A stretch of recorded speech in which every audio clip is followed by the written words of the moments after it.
Good afternoon, everyone. Welcome to Canale Arena on the campus of Christian Brothers University in beautiful, sunshiny, 65-degree Memphis, Tennessee, after bitter cold earlier last time we were here on Thursday night, but it's the way Memphis is. Just hang around. It'll change before long. This is Ken Opperman asking you to join me and Dr. John Smerelli Jr. to the color side. Dr. Smerelli, glad you're back here as the Bucks and the Wolves here. Every game's critical, but boy, this is a big one right here in front of us as these two teams are fighting for positioning in the top four, hopefully to host, but to stay in that top eight and at least get in the postseason tournament. I agree, Ken. It's great to be with you, really great to be with you. It's been a little bit of a while since we've been together, but it's great. The schedule didn't allow too much here, but it's wonderful. But I agree 100%. The top 8 teams in the GSC, you can shuffle no matter where you are. We're one game out of first, and we're one game out of 8th, and it's kind of a strange place to be right now. So clearly, we're home. It's a team that we should beat. We had a tough loss the other day away for this team. So today's the day we've got to get revenge and beat them. Absolutely right. And you mentioned that game a week ago Saturday as the conference is playing the same teams back-to-back Thursday, Saturday in this rotation this year. And so we lost down there 82-79. Multiple chances to win, and unfortunately at least one chance to lose at the end there, and weren't able to pull it out. But before then, the Bucks had won 5 in a row to shoot straight back up into a tie for first place during part of that 5-game stretch, but and had beaten the teams they were tied with at the time. So exactly. But then you look at the Thursday night's game, and you got Shorter, who we scored 112 or whatever we did a week ago, and it was a game all the way down to the end, all the way down to the last seconds. And so, it's the GSC, and that's the way these games go. And so you've got to have your A game in every game you play. If you don't have your A game, you're probably going to get an L. And we can't afford a lot of L's at this point of the year. Absolutely.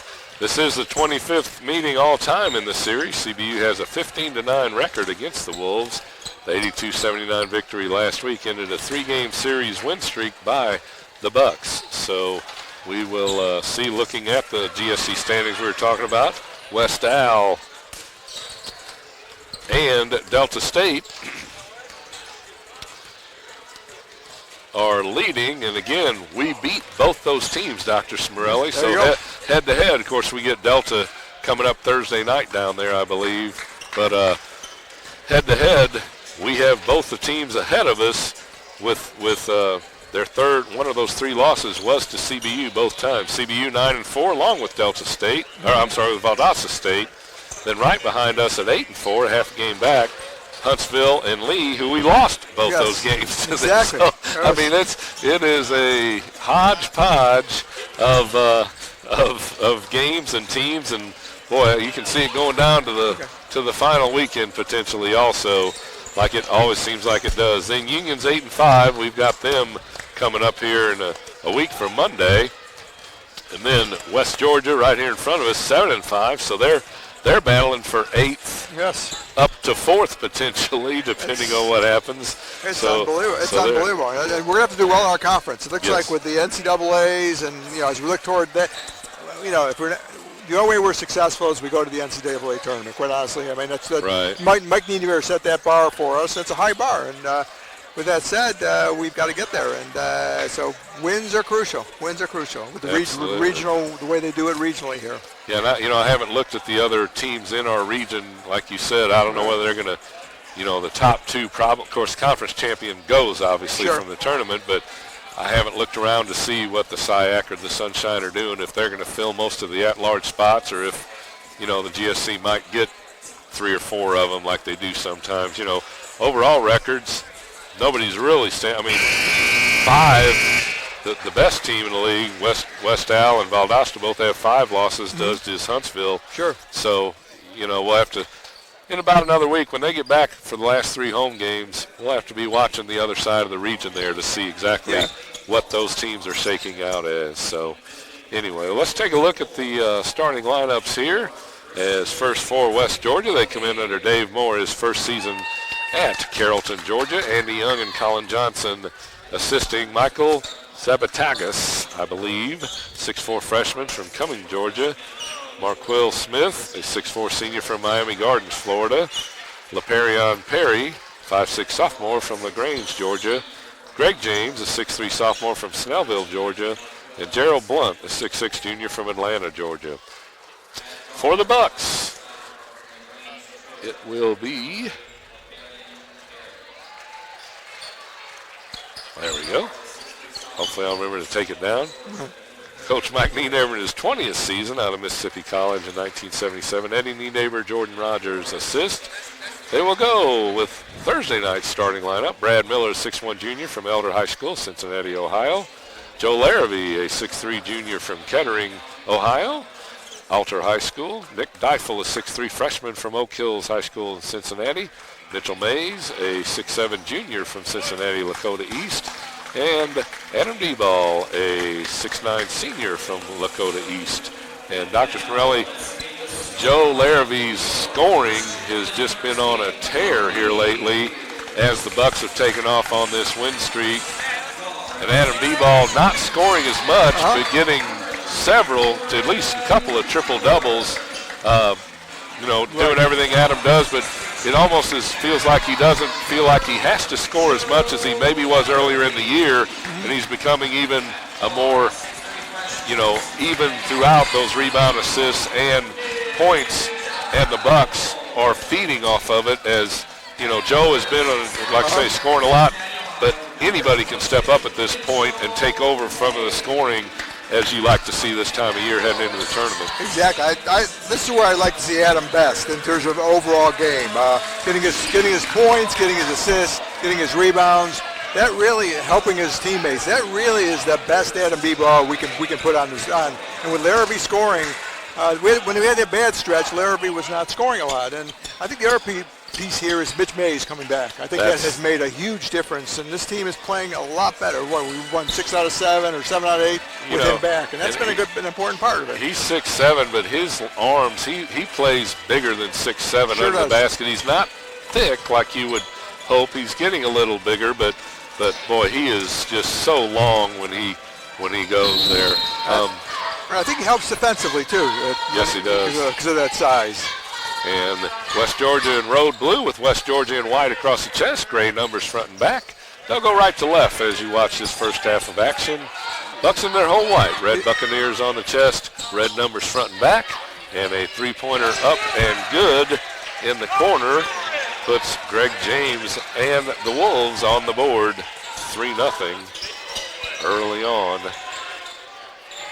D-ball has it. And backdoor cut to Mays, up off the glass. What a great catch. Great move, great catch, and there's an assist from D-ball. That's great move. The other problem with this seat, though, by the way, I guess I can, is Coach Nienaber. The broadcast screen, you see great screens on the floor out there. His broadcast screen is just unbelievable. I mean, the physicalness of what he does to the broadcast. That's why those chairs, the new chairs are nice, but this one slides. And that's why I have to have a sliding chair to get up for the broadcast screen that Coach Nienaber start out early. Usually it's after the first media timeout. And he gets an offensive broadcast screen because they extended that box. He gets down here too. So we've got a second foul on West Georgia. Because I feel badly for you, Ken, because it makes us have to stand up, sit down, stand up. I get my exercise. I get my ups and downs. I saw you last Thursday. I wasn't here with broadcasting. We were just watching you go up and down. I said, this poor guy. Yep. And ball tipped away, but D-ball was able to save it and put a hook up in the lane. So I've said this all year. One-on-one, D-ball you can't stop. Nope, the team's been successful. They've double-teamed him and then found a way. That's when he does the kick out and a travel on a drive down the lane.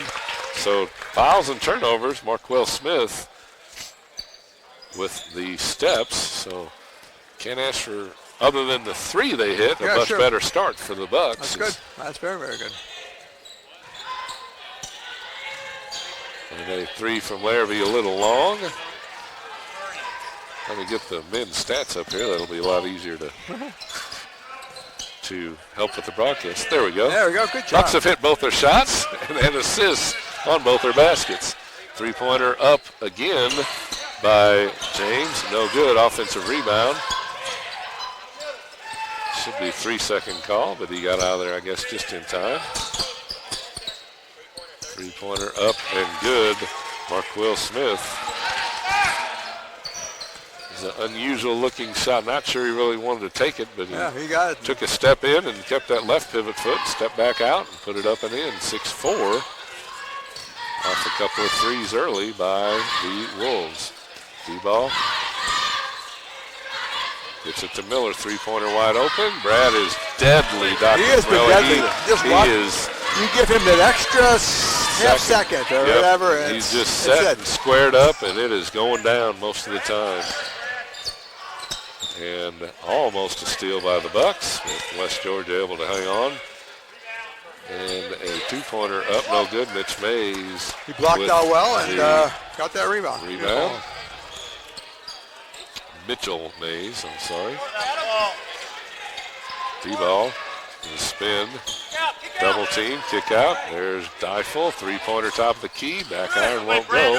Brad Miller gets it to Larrabee. Joe, little push shot, up, no good. Both those shots were good. I hear Eddie Neighbor in the background and just didn't go down. What a move. Man, how athletic that is. Zapatakis, I think is how that is. But man, hung in the air, did a underhand scoop, just didn't quite roll off the backboard. That would have been NBA highlight material. Yeah. Oh, yeah. Miller kicks it over to Deifel. He drives in, stops, kicks on the corner to Mitchell Mays, three-pointer right side. Good. Great job by Deifel to draw the defense and look around and found Mays wide open in the corner. I like the way they're doing it. They're finding the open player and they're giving him an extra fraction to shoot. And you're going to make those at this level. 10-6. You and I need a few more seconds to make it up from our level, but with this team, at least a few. Yeah. Nice left elbow shot by Marquil Smith. And maybe a shorter basket and being up closer. But besides that, That's right. we could perform like that. Having too many players on the floor where we're not just me at one and you at the other. Miller goes to D-ball, goes to Mays, back to D-ball. Three-pointer by Adam. Coach Neighbor saying a horrible shot. It really was. It wasn't. That's not the shot that you want him to take. Adam's good from outside, but not in that. That just didn't look like they were ready for him to take that shot. Down underneath. Shot up in. So we're 10 apiece. Huh? Smith was 7 early on here. Move, everybody stand and move. Cut, Mitch. There you go.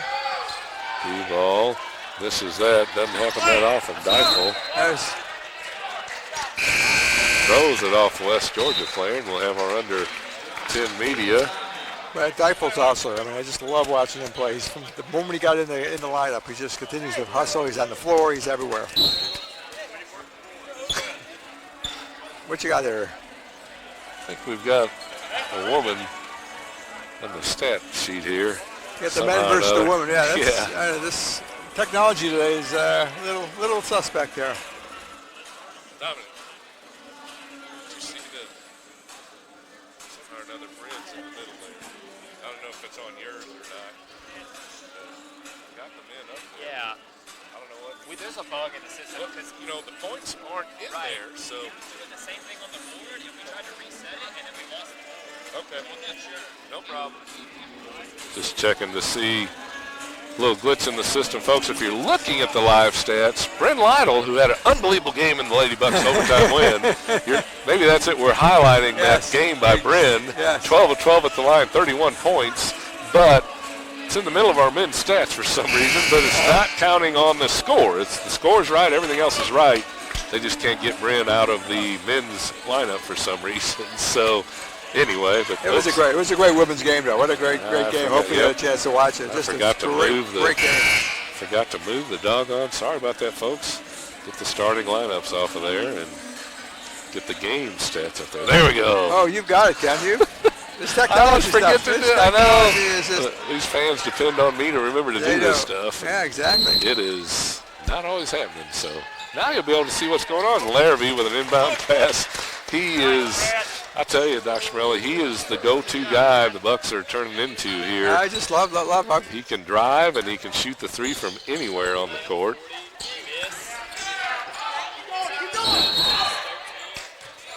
A foul on Nick Dyfel after a missed shot. Luke Rudy will come in for Mitchell Mays.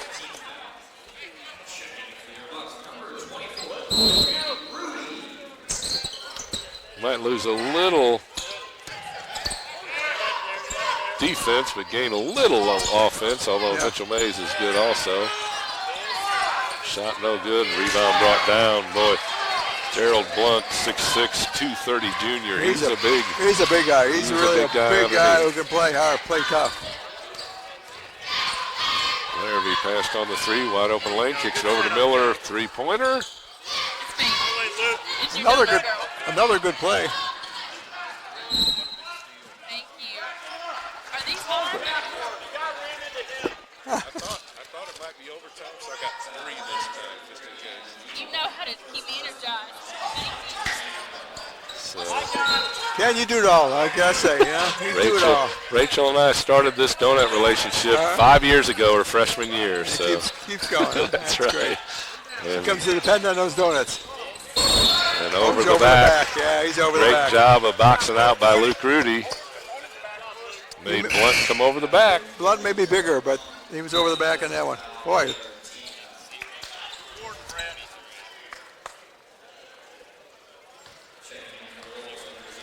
I brought Willie Barnes in. He's 6'9". He's another big player.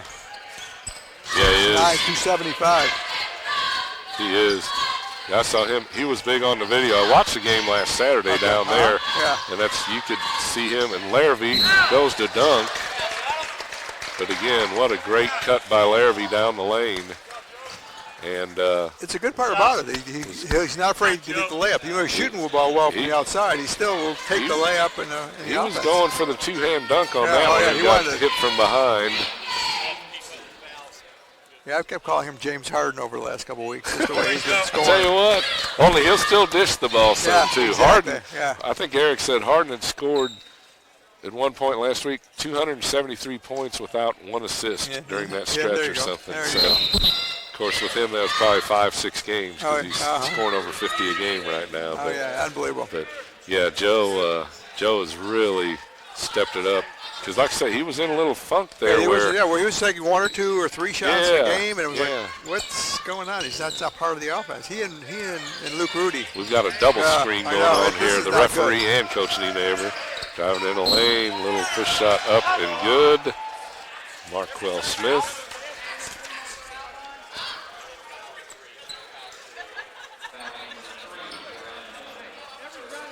Miller will pick up the foul.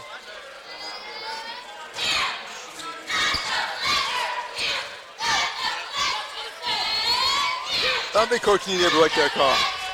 He is not happy. Not happy with the foul call there. I think he thought it maybe an illegal screen or something. It got the guy open. I'm not sure what he's complaining about. But He's saying every time they cut, they're getting a foul call, and then we'll cut. Luke Rudy in the corner for 3. Front iron won't go. Dyfel tipped that out. And they're gonna give it to the Bucks. Oh. Obviously, he didn't tip it out. That was my mistake, I think fans. so. You must have been blocked. But anybody that runs up about 6 flights of steps is trying to save a ball should be rewarded somehow. He would have signed some autographs there, any Buck fans in that area probably, and then come back on the floor. D-ball has it, working on the big guy. He's double team now, which means somebody should be open. Now he's single team, so that should be an opportunity for Dabo. There you go. That was a force. Adam really doesn't. What's his best shot? Need to push that one. Drive it in. Out of bounds. I think Rudy tipped the ball. 22 on the shot clock. 13:01. West Georgia ball. Triggered in will be Aaron Ulmer. Smith Gives it to Ulmer. 6-foot senior from Hayward, California. Ended up in Carrollton, Georgia somehow.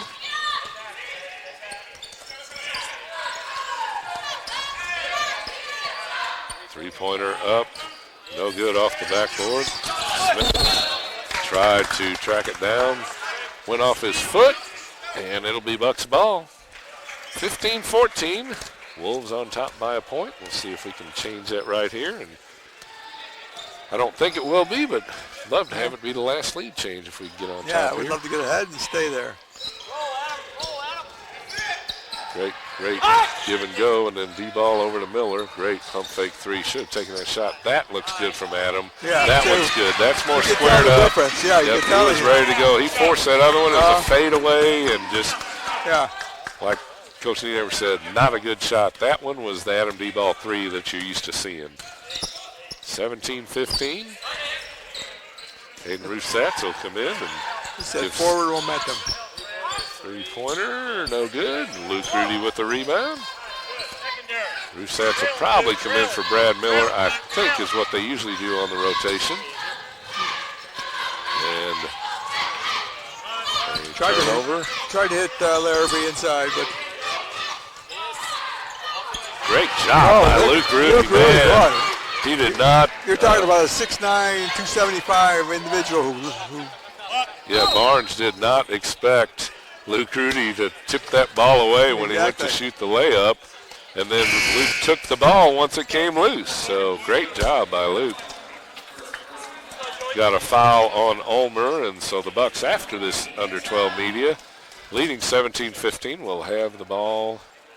23 will remain on the shot clock. So not a bad start, Dr. Smorelli. Been pretty good action both ends of the floor here. Both teams doing okay. 4 for 8 overall for West Georgia, and actually they have not updated the score. We're locked up. They're working on the live stats I see over to my left here. exactly. So let's reboot and see. Yep, it's frozen. Bryn Lytle's 31 That unbelievable 31, points. I think we were just trying to probably just throwing the accentuate whole that. thing off. Yeah, we're Yeah, trying to it's just- accentuate her it's- performance. It's one of those things. Yeah, Trying to figure, they're used to Larrabee with 30-something. Yeah, exactly. Not Lytle on the men's game here, so. Yeah, and even the scoreboard itself is not functioning. So we've got to do this. This is the old-fashioned way, Ken. You know. And you probably didn't bring a pencil or paper or, Yeah. or a scorebook or anything. I didn't think I was going to need to Yeah. keep the individual, but right now it looks like we are. But they are working on it feverishly down to our left. J.T. Webb and his GAs. It's been one of those years that the scoreboards have just been a little bit more testy this year. I don't know what's going on with these scoreboards. Bucks will inbound from the West Georgia bench.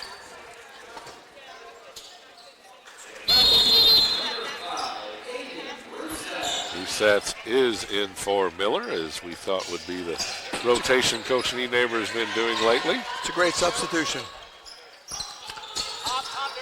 D-ball, another three squared up and hits it from Larrabee. Those two just Those are just play and nice, catch, and exactly. whoever's open will take the shot. 20-15. That's Adam. nice. Very nice. Adam with 8. And three-pointer, Marquell Smith in the Ooh. corner. Got bounced all 4 sides of the round. A little soft rim there. I gotta. Yeah. Oh, we got the score up here now. Oh, really? 2018. Okay. So Oh, we're back to live stats here. Roussetts tried to go to D-ball, and There's that a was freshman. not a good decision. There was a freshman mistake Yeah. right there. Yeah, He just should have gone to Larrabee. Yeah, Joe was yeah. over a little to right open, and he tried to force it into Joe, and good quickness and alertness by Ulmer, and ended up with a fast break at the other the end. more playing time he gets, he won't make those mistakes. He's a smart young man. Larrabee with a long three out on top. Quick catch and shoot for Joe. That's a great play. He Great has move. 7. D-ball with 8. And in the lane, no good. Rebound brought down by Adam.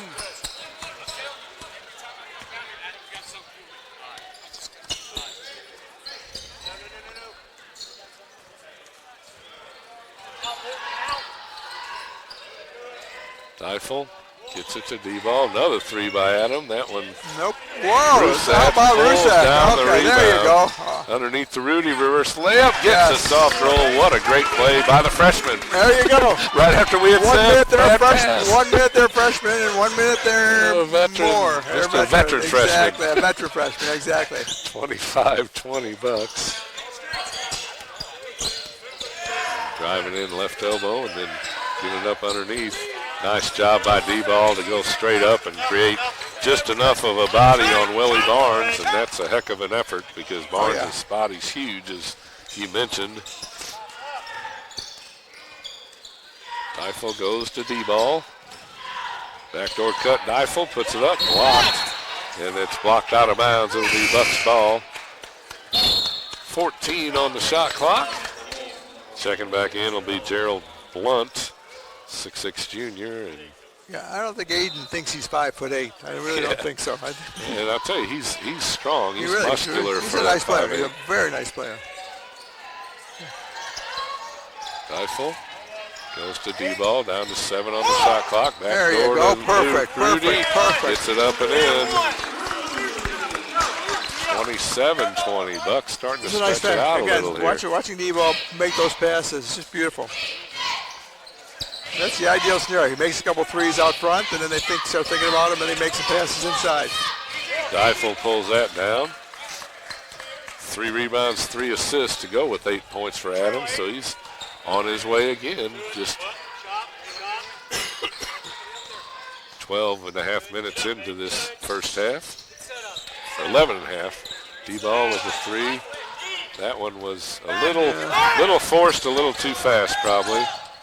Smith stops off the glass, can't get it to go. Up and no good. D-ball pulls down his 4th rebound after the missed stick back by Blunt. Huh. I thought that one was going to go. I Not too. really. It was point blank. We'll have a media at the next whistle. Larrabee works off a screen from D-ball, missed him. There's a double team underneath Adam. Adam turns, kicks it out. Deifel Whoops. took Yeah. a few steps before he dribbled the ball.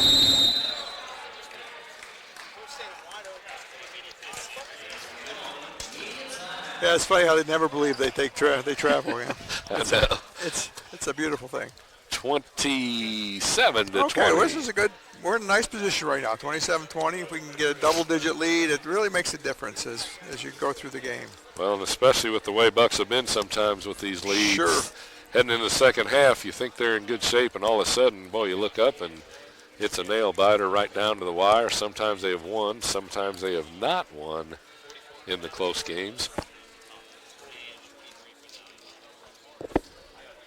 So far, I think they're playing very well. Luke Rudy, it's good to see him playing well and going to the basket and not just relying on the outside shot. But yeah, during that stretch, it was the two, Luke Rudy and Joe Larrabee, just weren't taking the shots. Whether they weren't getting them or whether the offense needed a little bit of modification, but they need to get in the offense. They need to be in the offense. They're great shooters, and you just got to find ways to give them open shots. And then when they get open shots, they're also not afraid to cut to the basket and get layups. So it's a great combination of a layup and the three-point shot, and they'll score a lot of points. I mean, who would think Luke, when he scored, 42 that night? I mean, he's got 13 three-pointers or whatever that number was. So nice. You know he can shoot. Whoever he tied for school history and Was points here, was right? here that Was night. here, Yeah, they got and pictures of him after the What a game cool together. thing. I mean, Yeah. that's so Yeah. cool, you know? That was one of those games. As soon as he let it go, I mean, after a little while, it was Sure. going in. It's just you just knew it was going to go. I mean, it's one of those Coach Nienaber just kept throwing his hands up, and it's like, what do you do?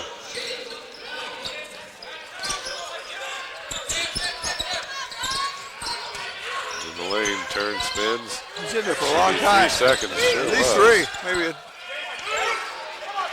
And Gerald Blunt finally got it back and stretched out and rolled it over the front of the rim. He was in that lane for quite a long time. He was. Jacob Lyons in the game for the Bucks. You gotta wait. 27-22. Larrabee works off a screen from D-ball. Gets it back to Adam. You got time, Mark. Rudy three-pointer in the corner from Adam. No good. Pass, Adam. Luke had to rush that just a little bit. Just a fraction. There's one of those fractions again. Ulmer in the lane and up and in. Gerald Blunt. Blunt's a good player, especially he's open in there. We're into a little bit of a lull, unfortunately, here. Yep, 4-0 run after that media timeout. There you go. Sats lost the handle. Larrabee three-pointer in the left corner. Can't get it to go. Smith will push it up court. Yeah, Brusatz hadn't lost his balance there a little bit. I think he's going to score on that layup.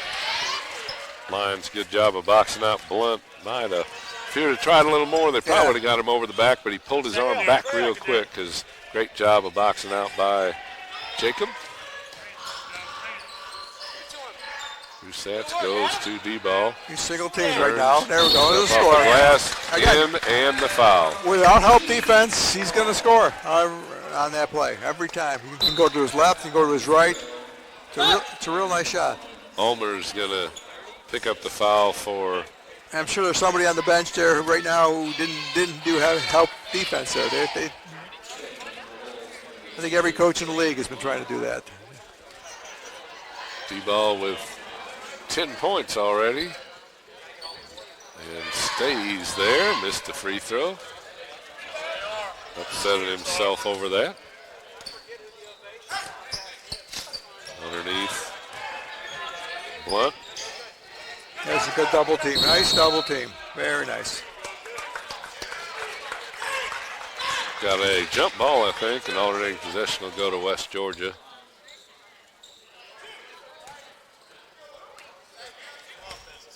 That was a good help defense because Adam can't guard him alone, and he needs help on the other side. As we talked about, Adam can't be single teamed.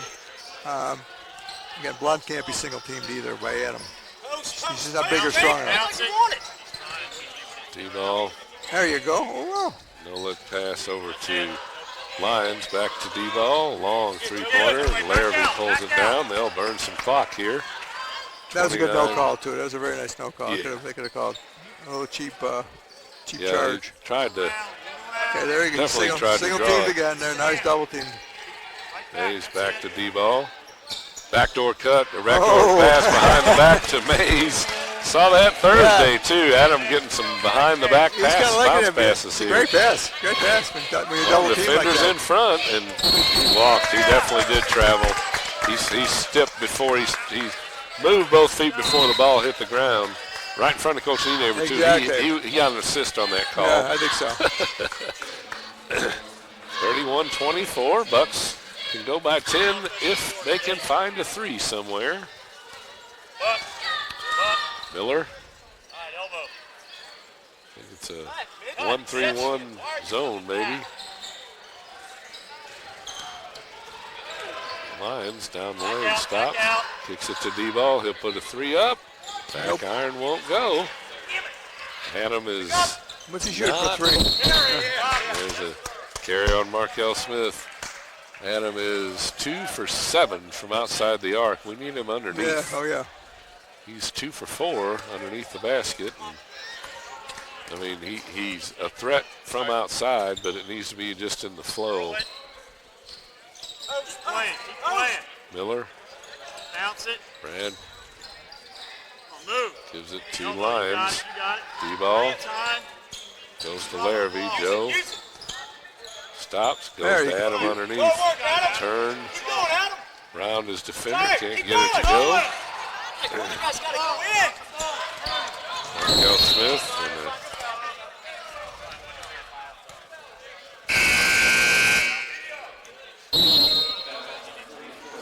We got media timeout, don't we?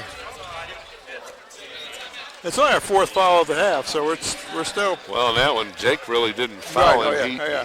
Smith made a move and tripped over Jake's leg, but it's going to be on Jake, obviously, with being on defense. But yeah, Exactly. It's only the fourth team foul, so we're.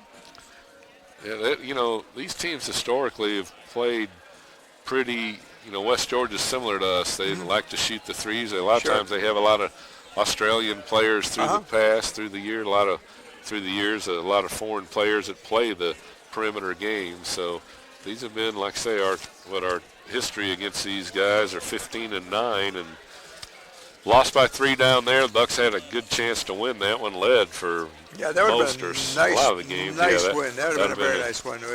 But we definitely need to get it back here, as we mentioned, to get them back on the keep them up there in the rankings. And the women, we're going to talk to Coach Condra here at halftime, but the women, with 7 players today, only 6 played. Mackenzie Lane didn't get off the bench today. They played with 6, 1 in overtime. Oh, yeah. They're staying right in the thick of the battle for the, probably not at home necessarily, but in those top 8 where they may end up getting an extra game in the tournament. And, that does nothing to help her two freshmen and Sure. 1 sophomore. Oh, yeah. The other 4 are seniors, but But Coach Condra's teams, they'll hustle from beginning to end and even beyond that. It's pretty incredible. They don't look at the scoreboard; they just continue to hustle. There's several times they could have won that game. Several times they could have lost that game, and they wound up on top. Greg James goes down to Markel Smith. Boy, he's Can't big. get it He to is go. big. Boy, Smith kept jumping after Blunt missed it. Smith tipped it in.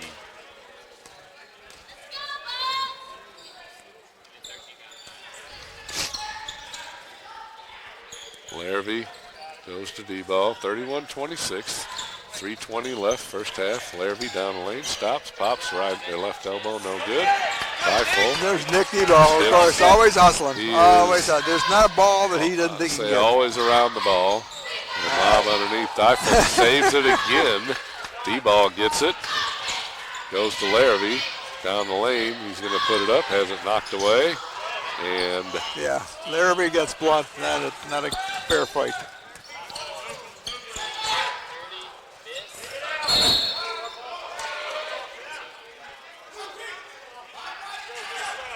I'm going to say the ball went off the Bucks, but the Bucks, which I'm sure they're not wrong, said it went off of West Georgia. Well, they would.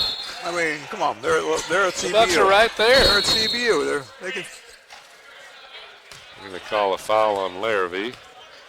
Joe's still upset there wasn't a call on his drive a minute ago. You always wonder how they do that, the refs. Don't you think where they seem to even things out was like 6-3 in terms of fouls, and now it's going to be 6-5 in terms of team fouls. Just I think the refs watch sometimes.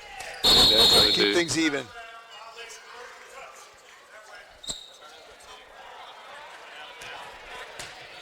Oh, player went out of bounds and came back in, and was the next one to touch it or something. Okay, yeah. Some kind of out of bounds and inbounds thing. So Okay. we'll take it. We Well, get the ball. exactly.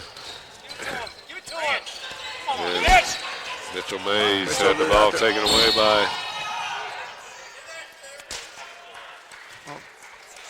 You know Nile. where he's going to go, probably to the bench.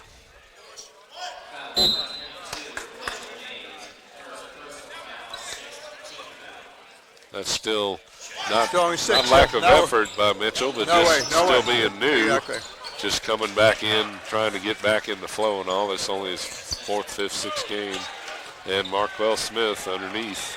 Catches the inbound, lays it off the glass, gets it back to a 3-point game. Bucks haven't scored Yeah, here. we were hoping for 10-point lead. Now we're down to 3. 2:42. The Bucks dry spell is that. Coming up to 3 minutes, they haven't scored. Miller, 2 minutes left in the first half. Stops, pops a 3, in and out. Well, Man, oh man. nothing's going down right now. Markwell Smith, 3-pointer, no good. D-ball pulls the rebound down. 5th rebound for Adam to go with 4 assists.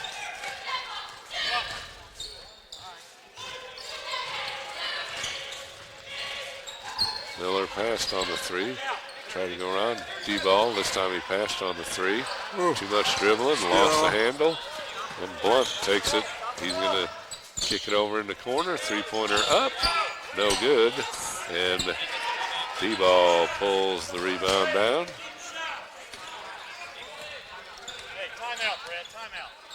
30 seconds. Coach Nienaber use it or lose it timeout there in the first half. Can only carry 3 into the second half in the men's game. So you need to call it now or call it next time. We've got a minute to go. It's a possession, maybe 2. Got to do the best job of with the possession we have.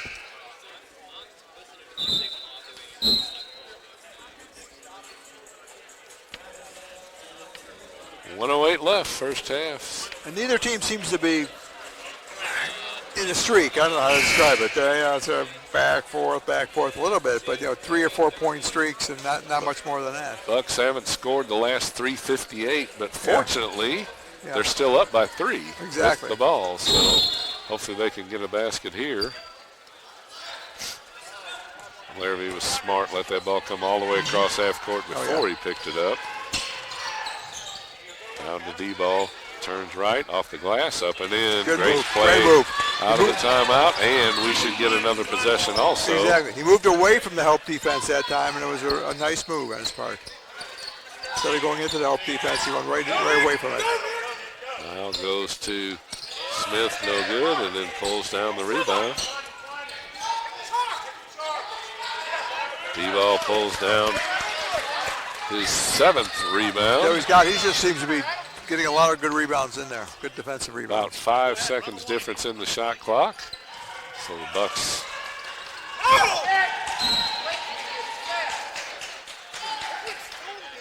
Dyfel trying to get it underneath the D-ball and we forgot he's a freshman, and that's another one of those. call him there, use it or lose it timeout. Up 5, 21 seconds. They're probably going to run it down and get the last shot of the half. Yep, 21.9. We should end up in the lead at halftime. Seen other things happen here occasionally. Yeah, but if I were a coach, I might take Adam out right now and prevent that from a foul happening. I think Jacob Lyons did come in, and we're on defense, not offense. Yeah, so maybe that's a... So I think we'll see if Adam's staying in.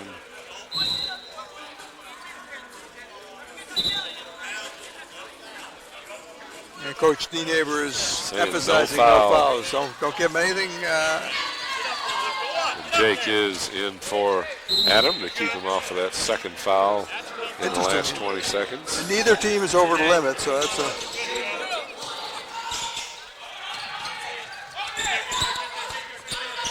Now they're setting up their offense.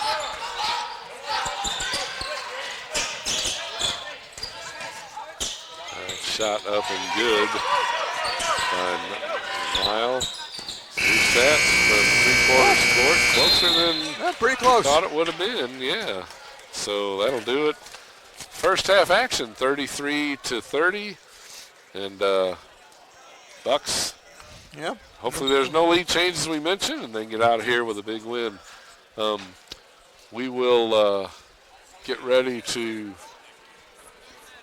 have Coach Condra step in here in a moment, Dr. Smirelli. Okay, well, that's a deal. I'll talk to her about her. A happy Coach Condra. It's right. always a little better interview, don't you think, always, Ken? Always the interview is a little bit easier when you talk to the winning coach. I think that's always a lot better. She just seems in a better mood most of the times when we're talking wins instead of losses. Exactly. So I'll study the statistics, and now when we're done with Coach Condra, I will get back. Get back, and we'll chat a bit. So great, we'll talk about this first half and look at the stats. So, okay, sounds good. All righty, good deal. Thank you, Dr. Smirelli.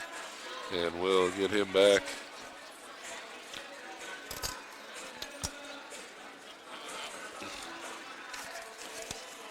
We'll get Dr. Smirelli back after Coach Condra steps down for her interview.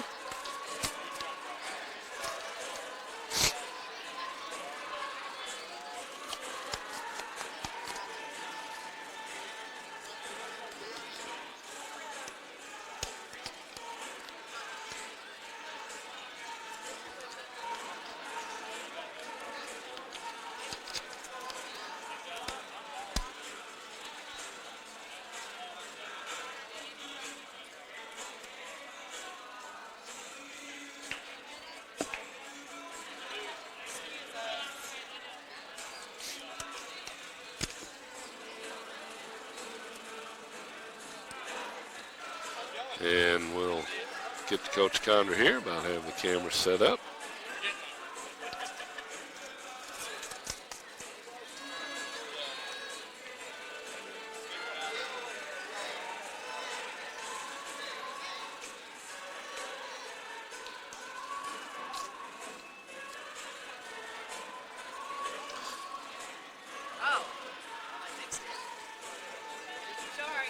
It's all right, it's all right, it's all right. And let's see if we're ready to go here. We are ready to go. And welcome now, getting to be old habit here, old line here. Victorious. Took a little extra effort today, but victorious. CBU women's coach, Sarah Condor, coach. What a win for the Lady Bucks. Only 6 players played today as Mackenzie Lane didn't get any action, but then you go the extra 5 minutes, get down 5-0 quick in that overtime, and then finish it out with a 9-0 run to get out of here with a 4-point victory, whatever it is, 4-point victory. Congratulations, what a game for the Lady Bucks and you. Thank you. Yeah, that was a big win for us, one that we really needed, standing-wise. But, yeah, there's a lot of teams that I think whenever they make that shot to go into overtime, and they go in that 5-0 run to start the overtime period, a lot of teams would fold. And our girls stuck with it and just worked to get some stops on the defensive end. After that, we got aggressive and got a couple of foul calls that went our way, and got to go to the free throw line. And I just can't say enough about our kids' resiliency and resolve. They have fought and fought and fought, and we've been at a disadvantage almost every single game, and it just, it hasn't mattered because they've just played through that, and I'm really, really proud of them and happy for them because they deserve it. And I think it was, we got down 9-0, I think. Mm-hmm. Yeah. 4 turnovers, no shots. Yeah, no shots. I was like, we haven't even taken a shot. I mean, cross half court, put one up at least to get a shot taken. I mean, you're going to turn it over if you don't. I mean, but yeah, I was looking at this like, man, I mean, we cannot even get a shot off. Right. And then, but you come back, you fight and come back, and tie it 14 all. So a 14-5 run after that initial really got you back in the game. That first quarter seemed like it took forever, but you were pretty much even from then on. You win the second quarter 16-11, let them back in 24-18, and then 14-13 that final quarter. But, we mentioned before, Bryn Lytle is, her game was so unbelievable, Coach. They can't get her off the men's stat sheet. I mean, the men's, they have Bryn with 31 points in the men's game. I mean, that's what a great game she had. Didn't miss any free throws, 31 points. She is unbelievable and just a sophomore. I mean, you have to really be excited about the next couple of years. Not this year is over or anything, but just to see what she's really starting to do now as this season's going on. Absolutely, and the thing that, you don't even realize it sometimes, but like her motor. Like this kid plays all out, 100% for 45 minutes. She played 45 minutes, never came out. She is trying to get deflections, and she's everywhere defensively, and then she's getting off she's everywhere, and like she doesn't get enough credit, I think, for, like the little things that she does, just like that. Like she just never gives up on a play, and like she drew 10 fouls tonight, 12 for 12 from the free throw line, and I knew she would have a big game today, and she was the one that got us back into the first quarter. She had a couple of threes that she hit, one in transition and one out of a play that I thought were really big, and she's just been big for us all year long, and she's going to be fun to watch as she continues to grow and become the leader of this team for the next 2 years. And Kenzie Jones, tough miss right at regulation. She was really shook, it looked like, and you didn't start her that overtime to just let her, I think, probably recompose for a few seconds or whatever. Probably a great coaching move by you again, as we noticed several of those great coaching moves. But she was really distraught that she had the shot, just couldn't quite get the roll. But she came back in and only 7 points, but 10 rebounds from your point guard. Yeah. Oh, yeah. What contribution by her. And then Rachel Lee, an off-night shooting, only 1 of 6, but 3 steals. That third steal was really game changer. Yes, absolutely. I mean, it really was. I told Rachel in the locker room, I was like, because I felt like I was getting on her the whole game, about, maybe missing a rotation or something else. Like, I yelled at you almost the whole game, but when we needed you the most, you got the big steal and the big free throw to kind of seal it for us, So I was real proud of her. And Kinsey, like she had a rough shooting night, but, those happen. But I knew when I put her back in, she would be ready. And, she made that big three-point play. And I just had to laugh. I was like, that's just typical. She would miss that one. Yeah, a lot easier shot. And be mentally ready to make that one. That's just who she is. That was the stat crew. Dominic was like, how did she hit that shot? I could hear him through my headphones after they were entering everything in the stat monitor and all. But really, falling away, gets fouled, it goes in, she hits the free throw, and redemption, so to speak. I mean, that had to make her feel a lot better. I was watching them. I mean, she's a big smile right now. Yeah. Maybe they're listening to our interview or maybe something. But no, you definitely can see a bounce in their step a little bit more, and a lot more quicker post-game locker room meetings, it seems like here, Coach, when these wins are going on. Yeah, it's when you're just pointing out the positive, but no, they're playing with a lot of confidence. And, I think that, when we made the switch to the zone, I thought, for permanent, like defensively, a few games back, the kids were confident in that, and every game they just gained a little bit more and more confidence, knowing that, we can compete, and we're at a disadvantage, but they not once have they made that an excuse or anything like that, and actually I think they use it as a little bit of motivation to prove something, so. And you're setting up for your freshmen. I can already hear you in one of those first practices say, we can win without you getting minutes. We showed last year we can go with 6. Right. We can go with 7. Absolutely. You either put the effort in or you're not going to play. Right. I mean, you're setting that. Is that what you're doing this year? Yeah, Just that's exactly to set that, that's exactly. set that, I'm thinking set big that picture game here, plan for next year already. It's transportation. You're always looking ahead. I'm looking at next year already. But looking at this year, on the road at Delta State, they'll be waiting for you. Oh, yeah, They're absolutely. in the thick of it, and then after us getting the big win here, that'll be a tough one. Then you come home for your final 3 against Union, West Al, and Montevallo, and looking at that, and then finish on the road, Huntsville and Union. But, Coach, those are some winnable games in there.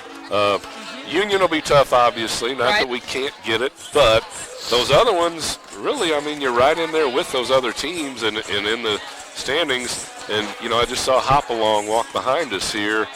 Potentially, Kelsey Atkins might be able to at least give you some minutes, like she was and I were talking, even if it's a couple minutes here or there to give somebody a break. Yes. Where Bryn isn't playing 40, well, it might not be Bryn, but somebody else. Yeah, give her, and she just plays so hard underneath and all. So I know that's a hope and a wish and a prayer that she keeps having good doctor reports and can maybe give a few minutes. Won't really be ready for full game action for a little while, but maybe if you make the tournament, she'll be ready to go by then. Yeah, absolutely. I think it's, because she knows the offense and she is a scoring threat. I know she's not going to be ready to play, big time minutes, but 2 minutes, like you said, here and there, just to give somebody a breather those are significant minutes for us right now. They are. And significant for, for the type of player that we'd be putting back in, so that would definitely give us a huge, lift. In practice, too, to get back to 7 or 8 or 9 players potentially. Right. And, but anyway, all right, well, good deal, Coach. We appreciate your visit as always, and man, what an exciting game. And I said about having in the fourth quarter, I said left in the fourth quarter. I didn't say game because you just had a feeling, and Coach G, our games are just, we lost by 5 down there, and just seems like they're always a chance to go overtime, and this one did. Big thing is you outscored them 9-5 in that overtime. Right. Another big win. Keep right in the thick of the race at 6-8 now, depending on whatever else happened today above you and below you. And we wish you luck on the road at Delta next Thursday, and then we'll see you back here a week from Monday against Union. Thank you. All Appreciate right, it. thank you. That was victorious CBU women's head coach Sarah Condra, and we thank her as always for stopping by as they win 71-67 in OT here in the first game of this doubleheader GSC action. Looking at the men's stats now, flipping back to the game in front of us here. West Georgia was 13 of 38, 34.2%, 3 of 12 outside the arc, 25%, 1 of 1 at the free throw line. They had 7 assists on their 13 baskets, 6 turnovers, 5 steals, 2 blocks, 17 points, 7 rebounds for Marquel Smith. Excuse me, 6 points, 5 rebounds for Gerald Blunt. 3 points, 3 rebounds for Greg James. 2 points and a rebound for Aaron Ulmer.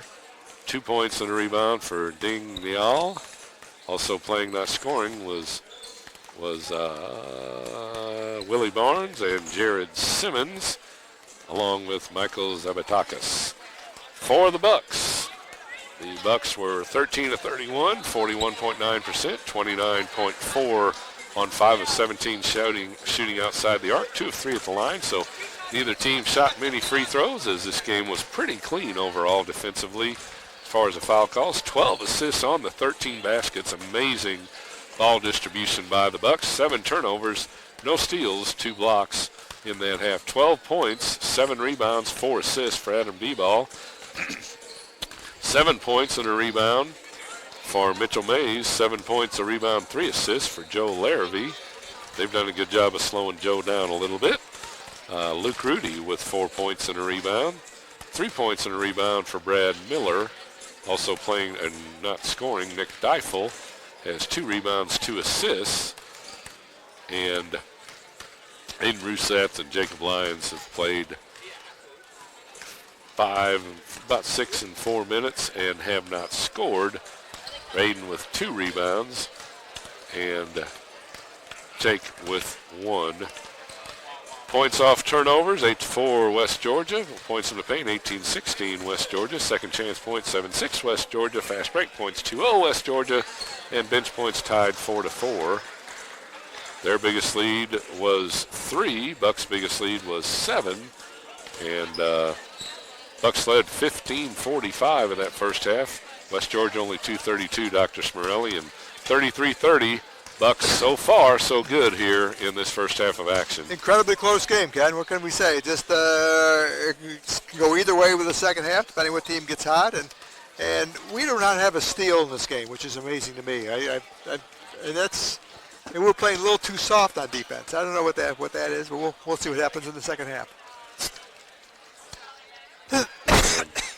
Getting the cameras from the halftime interview with Coach Condra. She looking forward to that game Thursday night down at Delta State.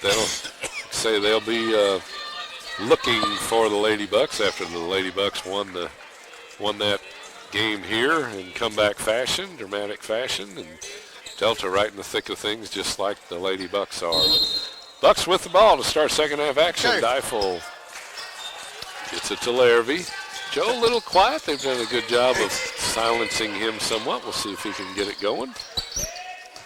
D-ball in the lane, turns, spins, one-on-one, kicks it over. Mays, Deifel, passed on the 3, drives in the lane, kicks it over. Brad Miller, in and out 3. Boy, It looked good, and he was squared up, ready to shoot. Just couldn't get it to go. And around the fence and driving down is Blunt. He is such a big body. it is tough. He's impossible to stop with one person. D-ball. 1 point game now, Ken. That's Larrabee, Mays. Larrabee 3, in and out. First 2 looked good until they didn't stay in the basket by Miller and Larrabee. 2 good shots there. They really were. And Marquel Smith is fouled by Joe Larrabee. Smith is a good ball player. I believe he's up in the stats in the GSC. I think he's leading scorer, one of the leading scorers in the league. Don't have information on them. Stop. Free throw line jumper. Up Oh, and good. boy. And So there goes our there first. goes the lead change. Yeah, the first lead change we have in a long, long time.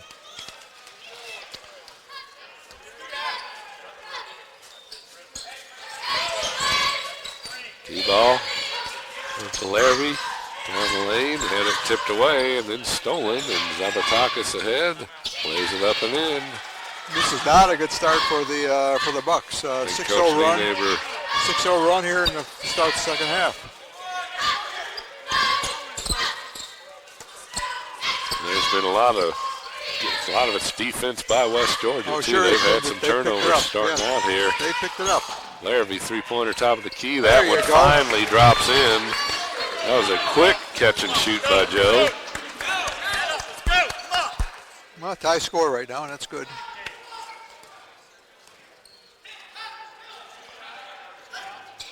And Blunt just hit Adam, not intentionally, but in the jaw with an elbow as he was fighting for position underneath there. But Adam got his 8th rebound, so he's on the way to a double-double. We'll just see what the assists mount up to in this second half. Mays goes to D-ball. D-ball gets it to Miller. Miller off a screen, goes to Deifel. Underneath the D-ball.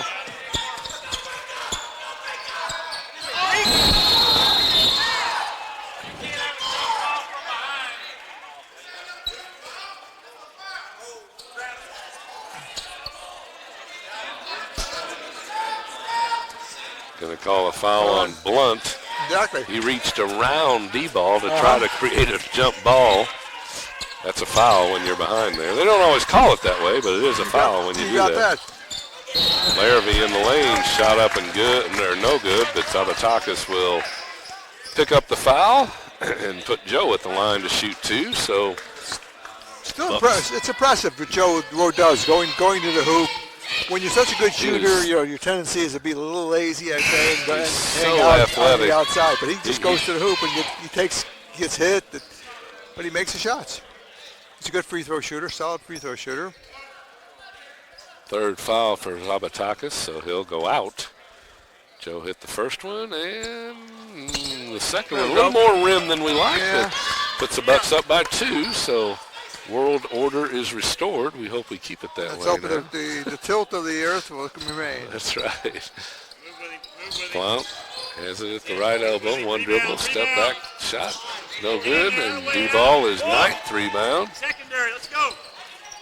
Gives it up to Miller. Well, it's a good thing Blunt doesn't shoot real well because he could be devastating to us in the open shots he's getting. Larrabee to Mays. Mitch underneath. Oh, Wide there we open go. Larrabee. Misses the layup. Man, oh man. Oh, Joe gosh. doesn't do that very often. No way. What a pass. I think he was so surprised how open he was. Yeah. That's probably why he missed it. He was expecting contact. There wasn't any. Nothing. So, but yep. Man, he's still upset. Yeah, exactly. How do you It's miss like a layup? 2 points lost there. That was a wide open layup after the cut that he made and the pass that was thrown to him. There's D-ball. Saved it from out of bounds. Miller Nice play by him. kicks it over to Deifel. 3-pointer. In and out. The 3rd 3 for this half. You hope that doesn't come back to haunt him at the end of this game. Oh, boy, what a that was Man, down. That was halfway Miller, down. Larrabee, and now Deifel all have had him roll down and come back out.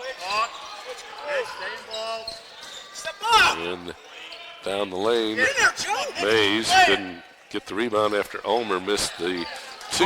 They've got the same And thing going on. That was in and out also. D-ball gets his 10th rebound already. Must be the warm temperatures outside. Affects the rim quality.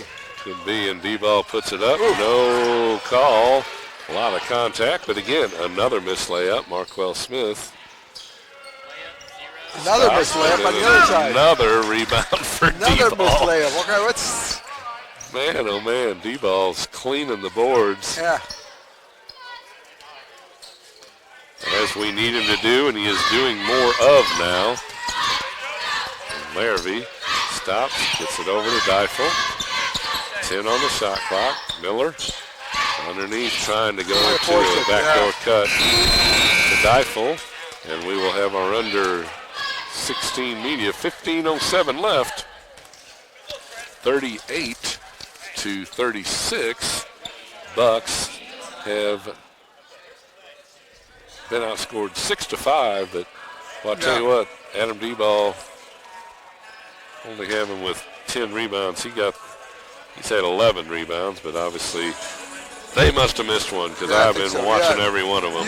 You're counting them. Your mathematics skills are awesome. So he's already at 12 points, 10 rebounds, and 4 assists. Ties Bryn Lytle, who's still on the men's. Yeah, here we go. We're still there. We're still on the men's stat here. So she's still watching the game. She's just making sure that her number holds up. She and Kinsey are talking about. Yeah. Okay, now when I drive in, you kick out, and I'll shoot the 3, and the next time you drive in and kick out, and I'll shoot the 3. And there you go.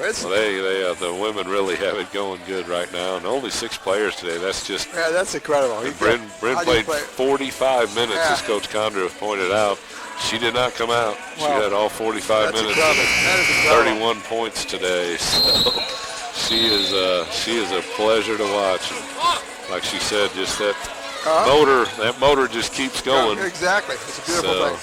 It's also just nice that the women basketball players watch the men, and the men watch the women. It's kind of a nice community of players, and it's not just basketball. It's the volleyball players watch the basketball. And you'll see softball and baseball come in too. It's incredible. And, it's a really nice thing to see how the athletes support themselves. And there's 200 plus student athletes here on campus, and they're supporting each other. It's a beautiful thing. Quick, fast inbound pass to Larrabee in the lane, and he was single teamed. And it's hard for Joe not to score when there's just one defender on him, as athletic as he is, and he put it up and hit it.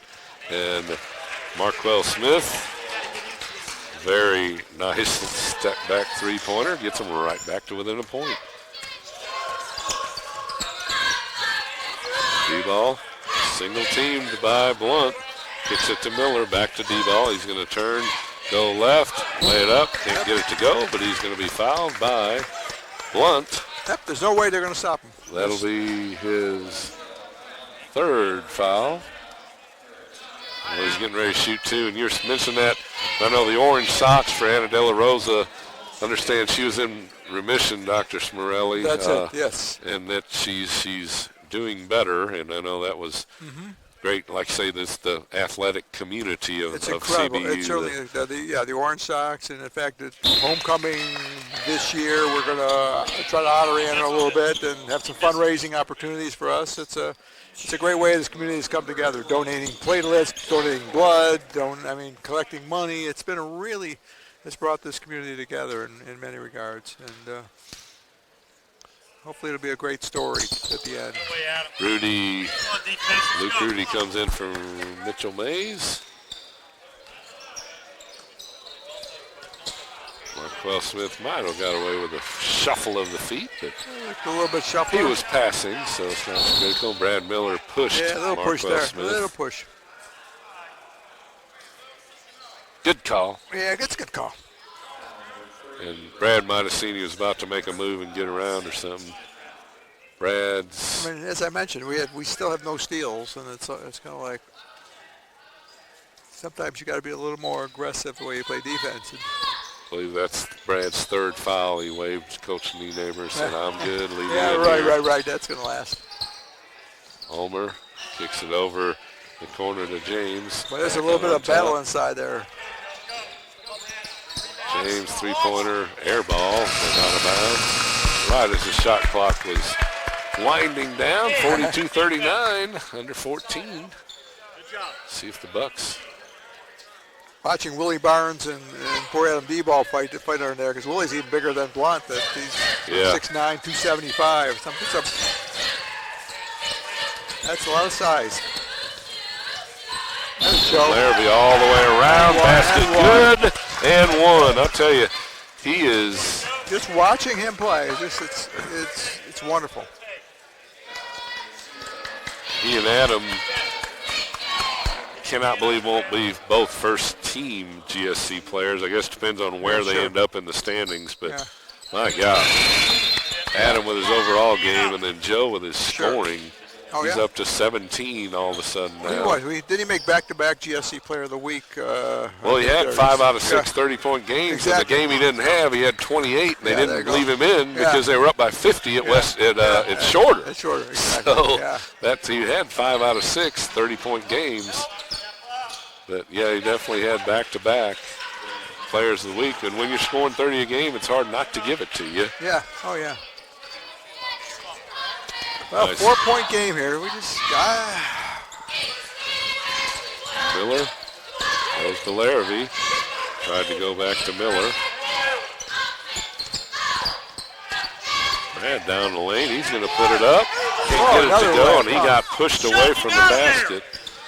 Absolutely got pushed away from the basket. No call. Should have been 2 shots when it didn't go in. And then Marquell Smith, he is quite the player. Yeah, really is a great player. He's up in the air and did a few little dipsy doodles. Reminds me of you, Ken.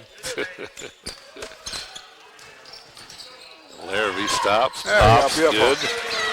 They had to respect the drive because he's doing it more and more, and he just stopped and did a little fadeaway on the baseline. 47-43. A lot of battling going on. 3 seconds in the lane. Finally. Great job. Finally. Those two are really battling.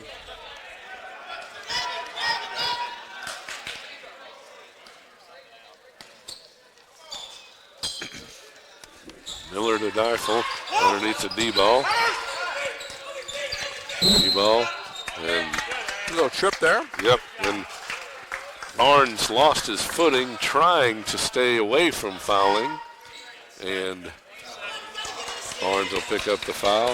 15th foul, 5-2. D-ball gets it. 1 dribble, turns, spins off the glass. A little farther out than normal, or the angle was. Adam just couldn't quite get it. Marquell Smith with a 3 and puts it back to a 1-point game. He's heating up, isn't he? He is 25 points now. Yeah.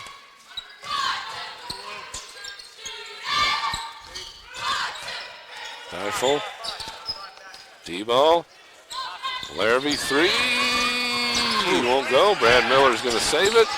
Luke Rudy on top Great of save. Difel. Great hustle by Brad. Reset the offense. Great hustle by Brad Miller. Sure was. Oh, look at Rudy that. wide open. That's beautiful. Great back screen. Great back screen underneath the basket. And they just suck so many defensive players out on top, and it just opens the lane wide open down below. Left side, James for 3, no good. And they push off. Push off, yeah, he knew it. Yep.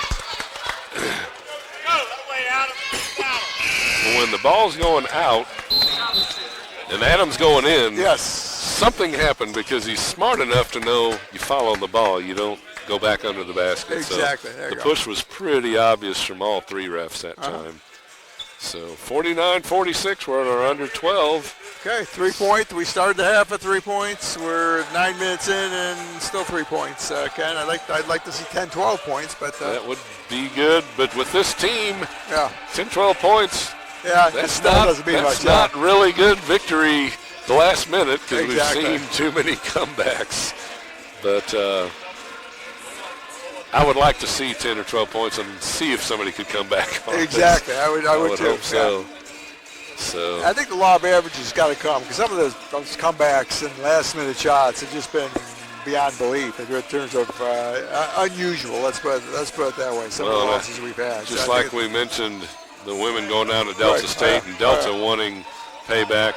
Bucks really felt like I think that they had played well enough to win until the end of the game last Sure. Saturday down at Oh, yeah. West Georgia, Yeah. and feel like they should hopefully get this one back. 82-79 was that score. Don't think we're going to get up to those kind of points today. No, it doesn't look like that kind of game. Probably into the upper 60s or 70s, but don't think it'll be 82-79. No. But as you said, the two teams, neither one run a fast tempo and offensively. They sort of definitely work the ball, so you're not seeing a lot of fast breaking. And like some of the teams we've seen over the years. So this is going to be a low-scoring game or moderately scoring game. Stifle to Miller. Brad stops at the tip-off, goes to D-ball, turns, There you spins. go. And Adam felt the defender go for the steal and immediately turned to the right. So he knew he had him on his hip. He got great instincts. Yep, knew he had him on his hip and could eventually finish that shot, and he did underneath. With a nice 5-point lead, I'll take that. Bucks really good job so far. And Ding Miao throws the ball right into the fourth seat from the row Exactly. in the I first. think he was throwing to the referee, though. The ref It really was. The ref didn't seem to want to catch it. No, he stepped I don't aside know, like Ken. a matador. Exactly. I think that. And he's coming out of the game. Oh, boy. Well, I'll tell you right now, every turnover is going to be big. Worried about the fouls here because that's Yeah, 6-2. They're Yeah, going to call yeah. some fouls on the Bucks as soon you as they got start that. pointing it out. There we go. We've said that. That's just a. D-ball, Rudy, Miller. I wonder if we can shut that scoreboard down up there. Yeah, I know. Tape over. Put a permanent 6 on us. D-ball steps back. Whoa, what a shot. Coach Nienaber just threw his hands up because that was a prayer by D-ball. Yeah, Shot exactly. clock was winding down, but boy, give the senior credit. Nice little fade away from the left elbow. And You know that Blunt's going to make that shot. Blunt puts a little bump in D-ball's chest to back him up and then puts a little half hook up and stop that little run by the Bucks, but up by 7, or up by 5, see if we can find a 3 somewhere. Or right there, D-ball. Boom! Great shot. That puts him up by 8, 56-48. Jerry could tell when he's going to make it. He's got a little, goes forward with it, and He'll for the follow through. It's a really, I mean, you can. he can tell when he lets it loose too. He'll start running backwards. You can kind of, shooters know. And that was a good one. I mean, he was squared up, ready to go. Like I said, that looked like his normal shot.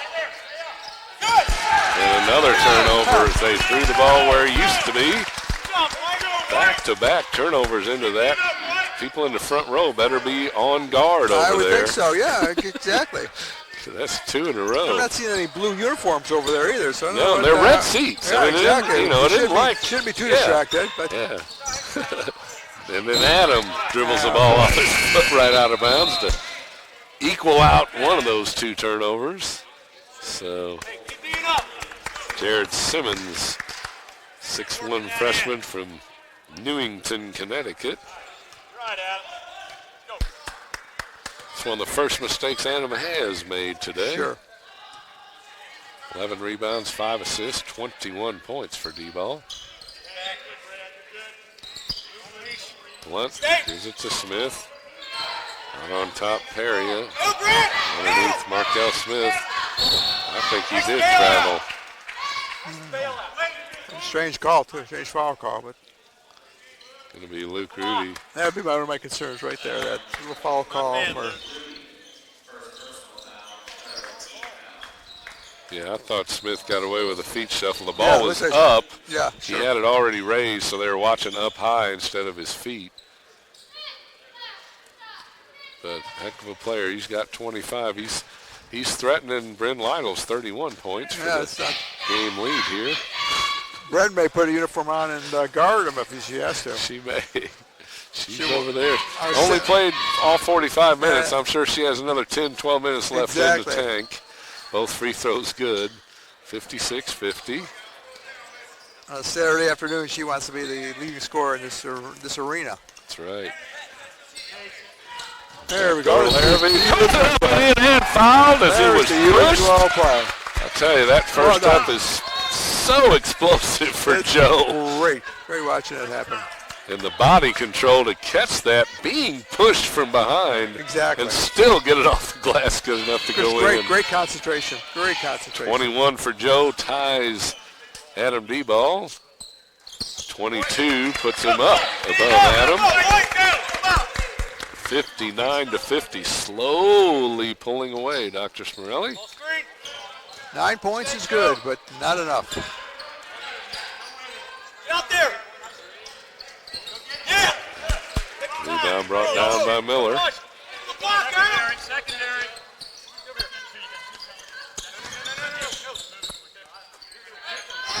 Now Larrabee is posting up. Whoa. Ouch. He hurt himself too. That's not good.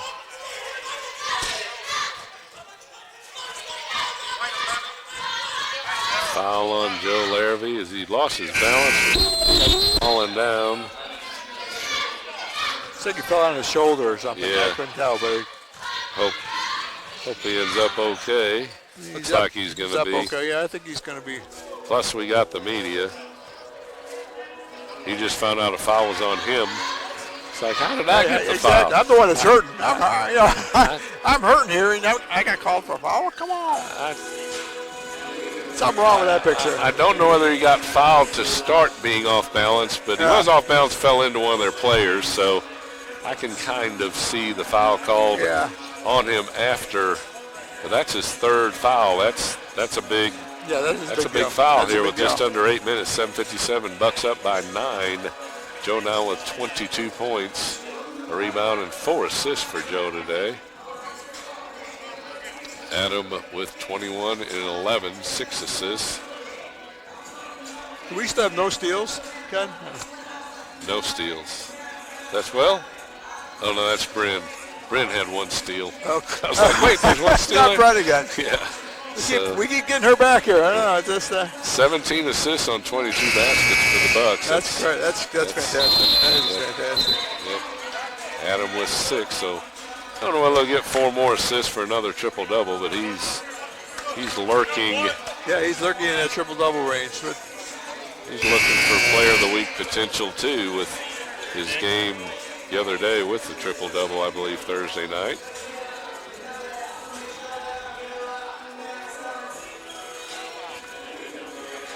okay, it'd be nice to get over that 9-point mark, get the double digits, but they've got the ball, so it's going to be tough to get double digits with them having the ball. Coach Lee, they were just telling Joe, be careful with the 3 fouls. Don't want to lose him. Unfortunately, he looks okay, too. Yeah. He looks like he's moving just well. Might have been one of those stingers or where you have to. Yeah, if we're you or I, we'd still be on the floor, Ken. But since Luke he's Rudy a rips the young rebound guy. down. And Miller and Larrabee both with 3 fouls, so those guys have to both be. Or actually, Miller only has 2. And underneath, D-ball out to the right side. Couple of dribbles. He's going to take him right here. He's going to take him. We'll go to those. Goes to Larrabee, 3-pointer. Even better. There you go. 62-50, 7th assist for Adam as he drew the defense in again. Kicked it out to a wide open Larrabee. Defense got there too late. Let him go, let him go. Wow.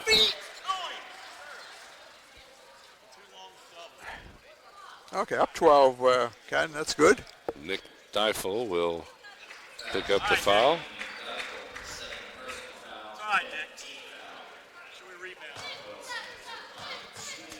Marquell Smith at the line for 2. First one's good.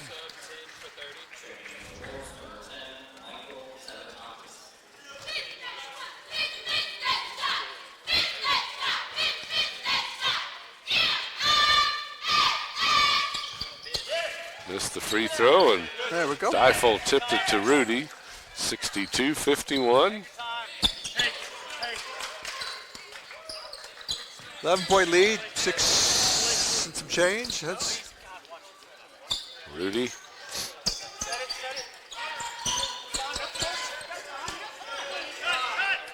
Ten seconds. Miller 3-pointer. That's gonna be good.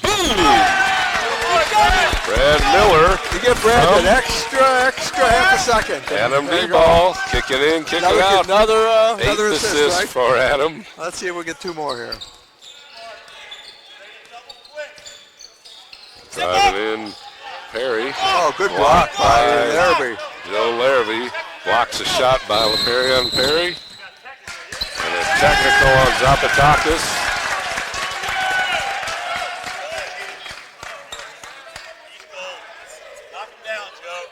He's looking incredulously, thinking, what could I have said? Larrabee's going to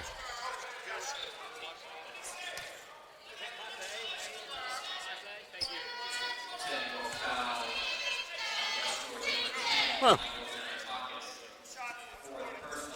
Did you see anything, Ken, on that one? He's evidently said something. Probably Or complimented maybe his haircut or taunting something. Yeah, whatever. come on, Joe. That's his first miss of the day, isn't it? Yep, he was 6 for 7, or 6 for 6 at the line. Second one up. Good. There we go. 66-51. Slowly getting to a 15 Yeah, wow. point lead. That's You nice. called it earlier. That's nice. Awful athletic team. They can start putting full court pressure on the Bucks, and like Delta State did a couple weeks ago, and we were able to survive. D-ball passed on the 3, trying to burn some clock. Under 6 minutes now. Miller steps out, 3-pointer. Off the iron, won't go. Difel. Nick is going for everything. The much larger 6'6", 230-pound Gerald Blunt had the rebound, and Difel had it, and Blunt came down. Yeah. Blunt. Oh, sure. Difel was trying to. Nick, and we know Nick. Nick doesn't give up. He's one of those guys who's going to go for every ball, every loose ball. Third foul on Difel. Oh, that's a tough one. A fourth foul on Mitchell Mays will check in for Difel. Fourth foul on Difel. He's had a tough game today. He's not one of his best games. 2 rebounds, 2 assists. Yeah, only it's been a quieter game than 0 normal. for 3. He was scoring at 10 a game or so, wasn't he? Oh, yeah. But again, and a timeout by Coach Moore.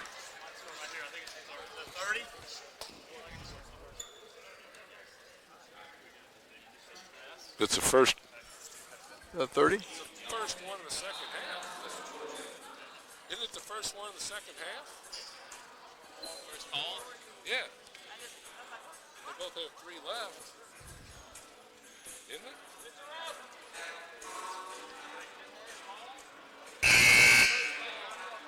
Goes full, guys. Goes full. It's full. Timeout's full. Ken, that's impressive. That's really impressive. They both had 3. They Yeah. both had 3 left. So, and they both used their user to lose it. So the Sure. first call goes full. So, but Bucks are too fired up anyway. They're staying up. They don't need no stinking bench. Exactly. Why do we need to sit? So, but yeah, that's a. Yeah, you got that one, Ken. Good job. Thank you very much. I'm done. We ought to put an asterisk in this game. Well, you in the know, box score. You know? I was Ken years Opperman, ago. Ken Opperman. Years ago, a slow pitch softball umpire. So some There of you the go. refereeing skills are still. I think it's Every still once in a there, while, yeah. something pops up. You know, And slow pitch softball, basketball. I mean, there's not a lot of difference between the two. it's all ball related. Exactly. So. The eye-hand coordination. That's that you've right. got. That's right. Oh, that was impressive. I gotta say, the refs actually And it listened was- to you. This is it the was- first time I've seen the refs in Well- 2 or 3 years we've been working together. That's probably the first time I've seen the refs listen to you too. By the time they did, it was too late to really take advantage. West Yeah. Georgia did sit down for about 20 or 30 seconds. Yeah, But exactly. 66-52. Free throw coming here. And that's good. So You think one of the refs will 13. thank you? Probably not. Yeah, I don't think That's all right. I don't look for. Yeah, you look for that kind of thing, gratitude. right. Okay, here comes a little bit of full court press here. That's what I expected. What you expected, you call that one.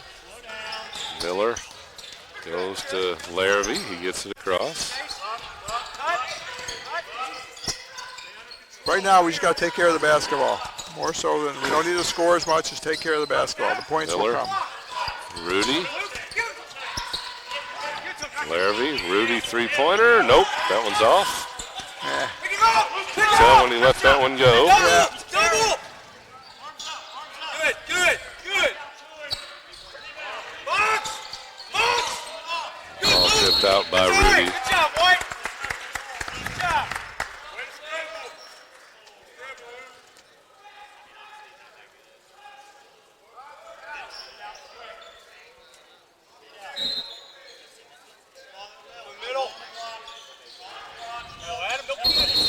travel. Huh? Foul on the floor. Oh boy, everything's 1-1 now. So that's our 8th foul of the half.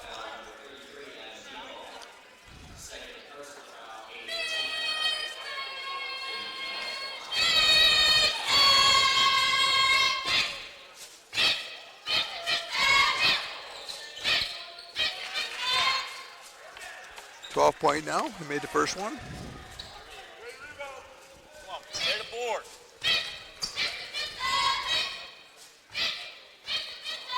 Second one good. Get it out! Get it out! Oh, yeah, get that ball in. Okay. Got 5 minutes to go. 11-point lead. Got to just take care of the basketball. Pick it up! They've got nothing to lose by going for steals. They've got some fouls to give both teams at 8. Larrabee down the lane. Over, puts it up and in. Joe Larrabee with the finish. Holy cow. Hayes is playing. Hung in the lane, cradled the ball, drew the call, spun the ball off the backboard. So I guess 28 for Joe. You know what's going to happen? Bryn I Lytle. think Bryn Lytle might put a blue uniform on, and she won't even be on. 9 for Joe again. She may not even be the highest buck player today. Up by 14. I think she's sweating right now. Nice drive to the lane. Up and in. Turn around!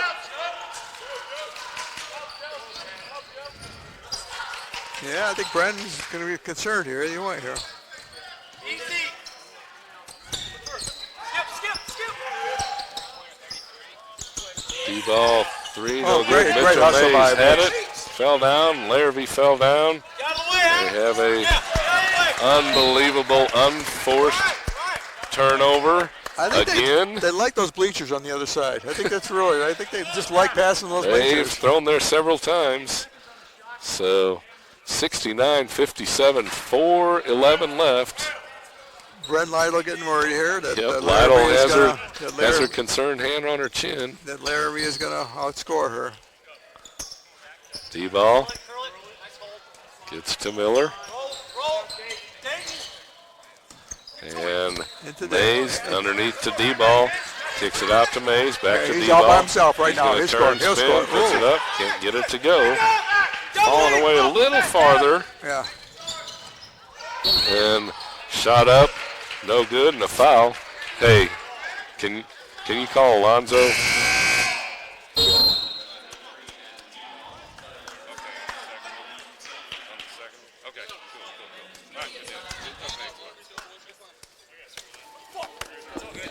Sorry about that, fans. I'm going to turn my... Talking to Eric Opperman, former Director of Sports Information, working at my company now, and had a little phone call issue there. And You're a multitasker, though, Ken. I got to say. Got to but say. Eric handled it just like here, Dr. Smirelli. Yeah, When things were under control, he's handling it for me while I can He's a good guy. continue the You got to broadcast be here. quite proud by his father. He's a great person. He's a, well, you know, world order is restored now Yeah. because for the last 12 or 13 years, he's been my boss here Yeah, at these games. yeah. Well, now I'm back to being the father and the boss at my company. kinda So like just, that. I it kinda took like me a that. while to get back to that point, but we're there now. So That's great. anyway, Bucks are up 69-57, 12-point lead with 3:40, and we saw some of the pressure. Sure. West Georgia will probably put even more on those last couple of minutes if they're still the deficit. Sure. But Bucks, you know, they're guard heavy. They're going to need to just be able to handle that So ball, keep- handle that pressure. Take care of the ball. Take care of the ball. That's the key.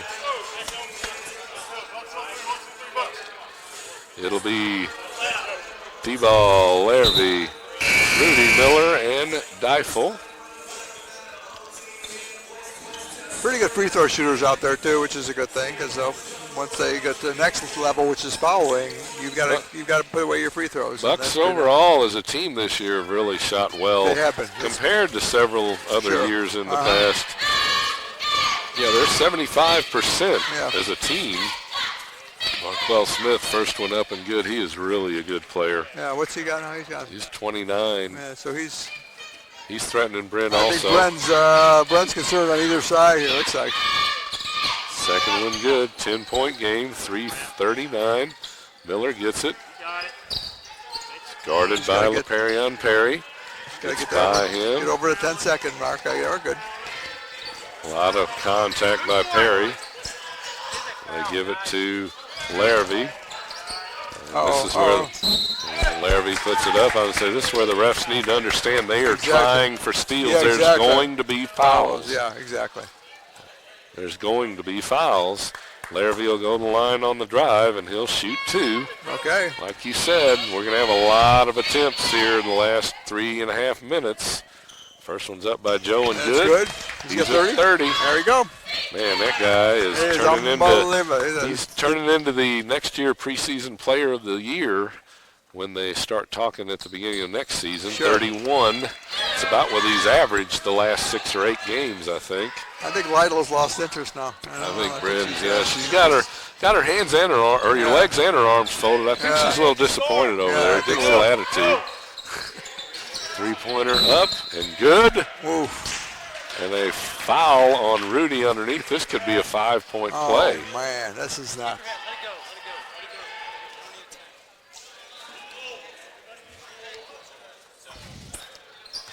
Huge play there. 71-62 on the made 3. 3 and 2? Is that what? Yeah. I 2 didn't free realize that throws, was a 10 possible. foul. Yeah. The foul was clearing out on a rebounding on Luke Rudy. This gets it from a 12 to a 7-point game potentially. Wow. Doesn't happen that often, but the foul is away from the ball. And you're over the limit on the free throws, right? So it's not just a 1-on-1, it's actually a 2-shotter, huh?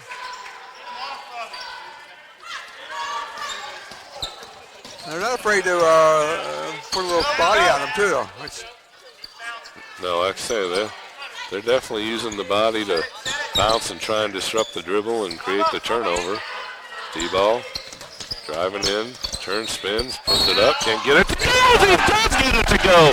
How in the world? That was incredible. He's shaking his head no. Yeah. It's like there's no way I should have hit that basket.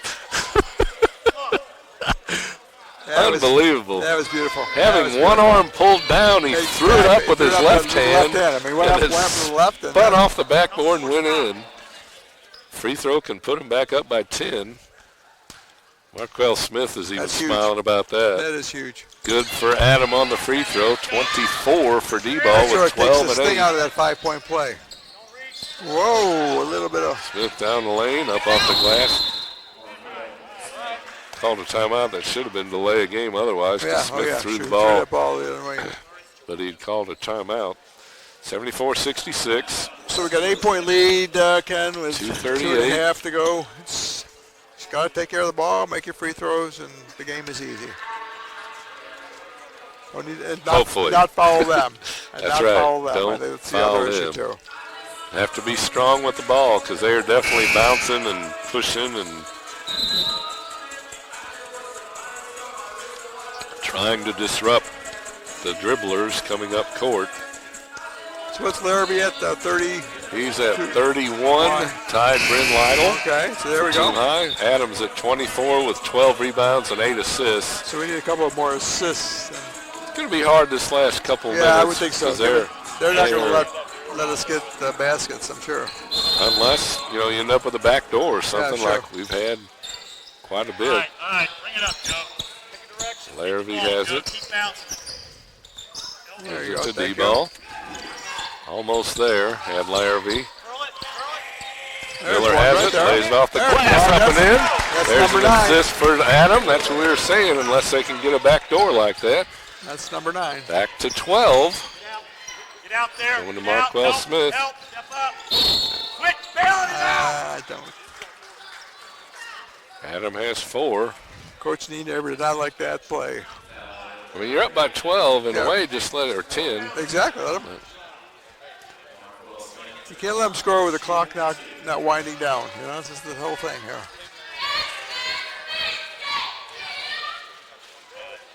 We score, we'll call. Bucks with 3 timeouts. West Georgia only 1. Both free throws good. He's got 34. Here's what maker. Here's the current stats now.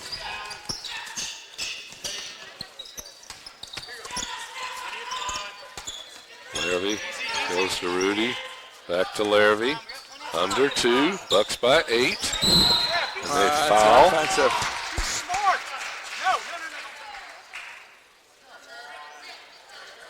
Brad Miller called for an offensive foul.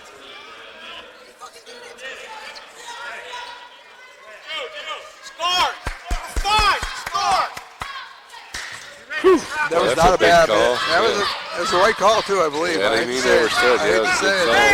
It looked like Good. Rebound. 3-pointer, good. Five points now with 1:40 left. Okay, take care of the ball. Pressure coming up. Deifel. Cross half court to Larrabee to Miller. Rudy. I'd love to see one more good assist from Miller. Back to Deifel. Rudy, Miller. D-ball. Larrabee 3-pointer. In and out. Rudy with the rebound and then falling out of his hands. He threw it, turned it over. Oh boy. Coming down the minute left. 3-pointer up. No good. The rebound D-ball and a foul.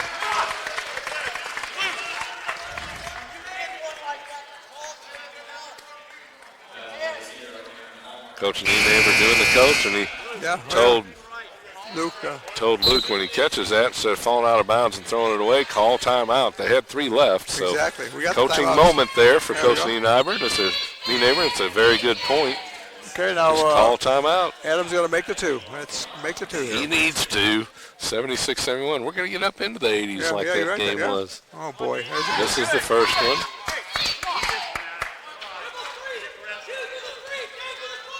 Take your time here. Second one up. That's Good. good. He got 1 out of 2. That's okay. They're going to take him out offensive, defensive because of the Good idea. foul situation, having 4. We're a 2-possession game right now. With a minute to go. 77-71, 1 minute left. Up by 6. Double, Jake. Giving Markel Smith. Long 3, no good. Rebound by Miller, goes to Larrabee. Miller trying to keep it in Joe or Brad's hands to catch the contact and put them at the line. They finally did. Boy, they let a lot of clock go. They certainly did. Which is fine with me. Yeah, fine with me too. 77-71. Okay, we're 2 possessions right now. 1 free throw and it'll be 3 possessions. And that's with 37 seconds. That puts you in a pretty good spot. Brad at the line. First one good. Perfect. Nothing but net. 7 points with 37 to go. 78-71. And Make it 8. 79-71. Okay. 37.6. Now here's where we. They can go for a 2 here, obviously. sure. Oh, yeah. Half of 3 down the lane stops. That should be a charge. They're going to call a block. I'm telling you, you're garbage. Go in for it. That's horrible. Going to call Jacob Lyons for a block. Never again.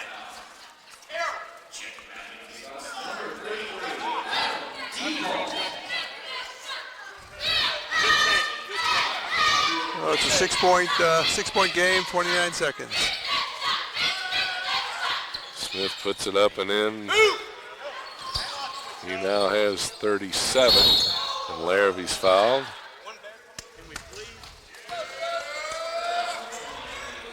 Just got to keep hitting the free throws, and we'll stay enough this ahead. Game's over, yeah. I mean, really.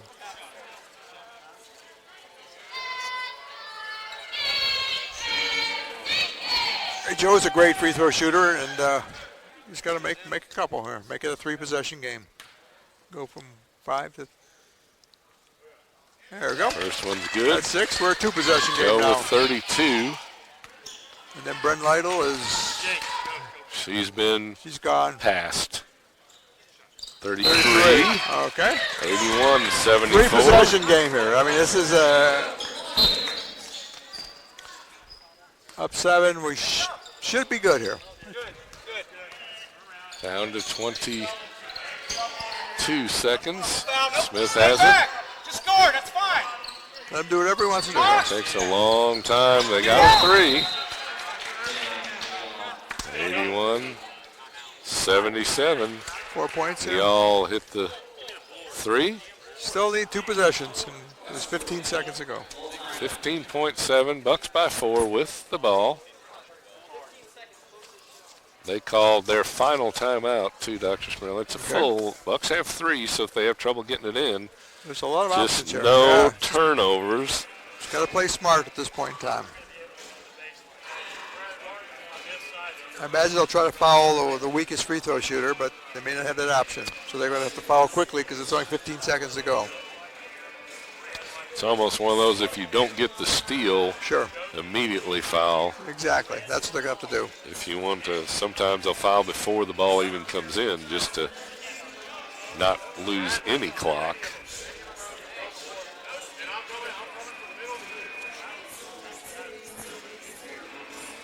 And you'll be physical, and just how the ref is going to call them at this point in time. They going to let a little body contact or not.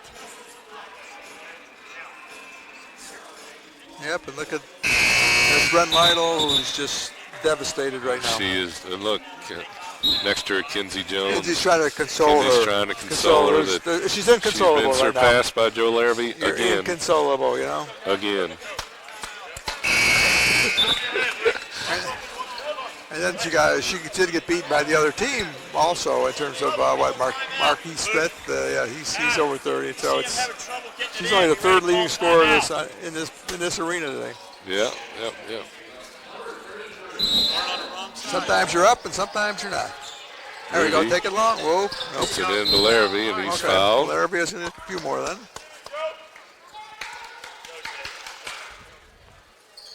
Coach Nienaber going offense, defense. Bringing Bruce Satz will probably come in for Larrabee or Brad Miller, maybe? Yeah, probably Brad. Deifel is the other one with 4 fouls. Yeah, that's a good point. Yep, Brad. Did I get that right? Woo! First time of the year.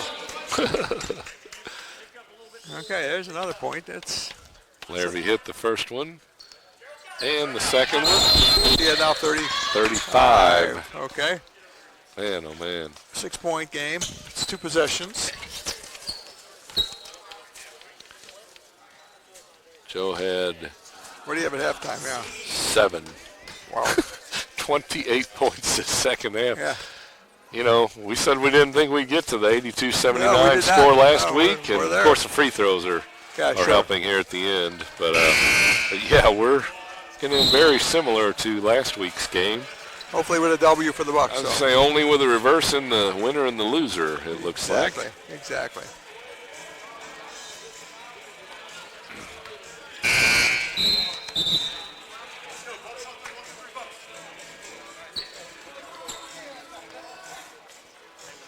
Hayden Rusatz and Joe Larrabee and Nick Deifel. Underneath will be Rudy and Lyons. Bucks up on them so they can't throw it in and not start the clock. And then a steal as it goes off of Markel Smith's hands right into Rusatz. What a great substitution by Coach Nienaber to know Rusatz would be right there. Exactly. I mean, that's brilliant coaching. Brilliant.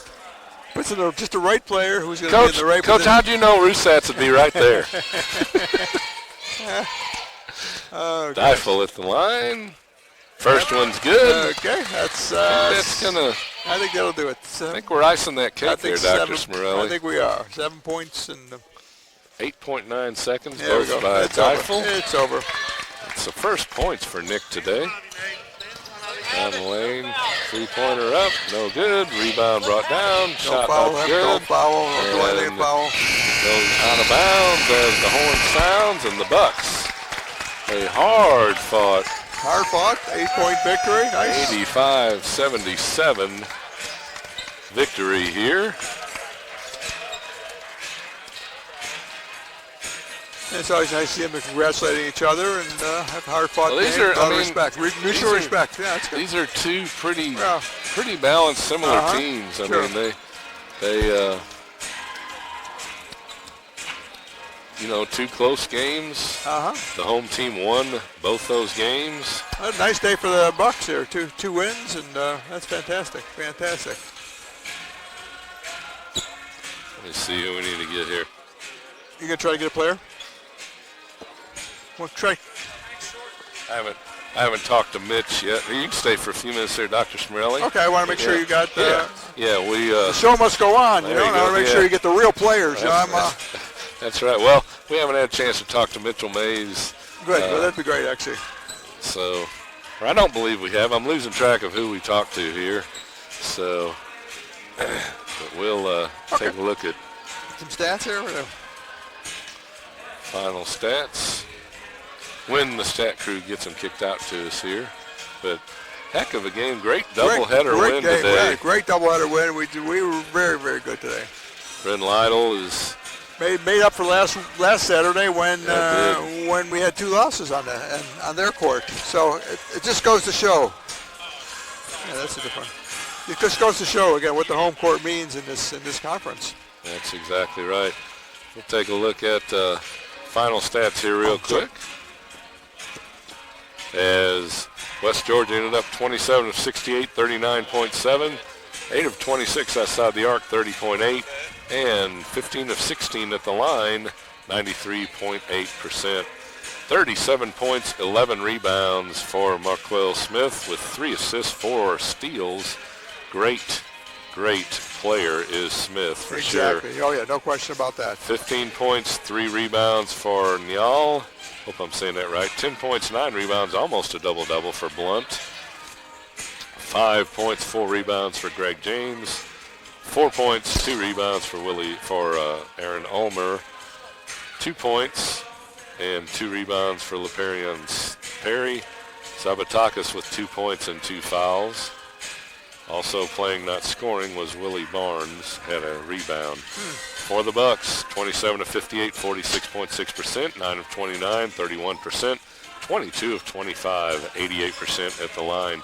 20 assists on 27 baskets, 12 turnovers, 1 steal. They did get the 1 steal by Rusatz right at the end of the game there. There Dr. you go. I was concerned about that. That was a critical steal, too. That was definitely an important steal. And 3 blocks in the game. 35 points, a rebound, 4 assists for Joe Larrabee. There you go. In 40 minutes, Joe did not come out of the game today, much like Bryn Lytle. It took all that. Exactly. Here comes Mitchell Mays. You want to stay on the air too, Dr. Smirelli? I can let Mitchell do this, and I can just sign off and let you go from here, because let's go with the players. Mitchell, how are we doing? Good deal. Nice win. I'm going to give this to you. All right.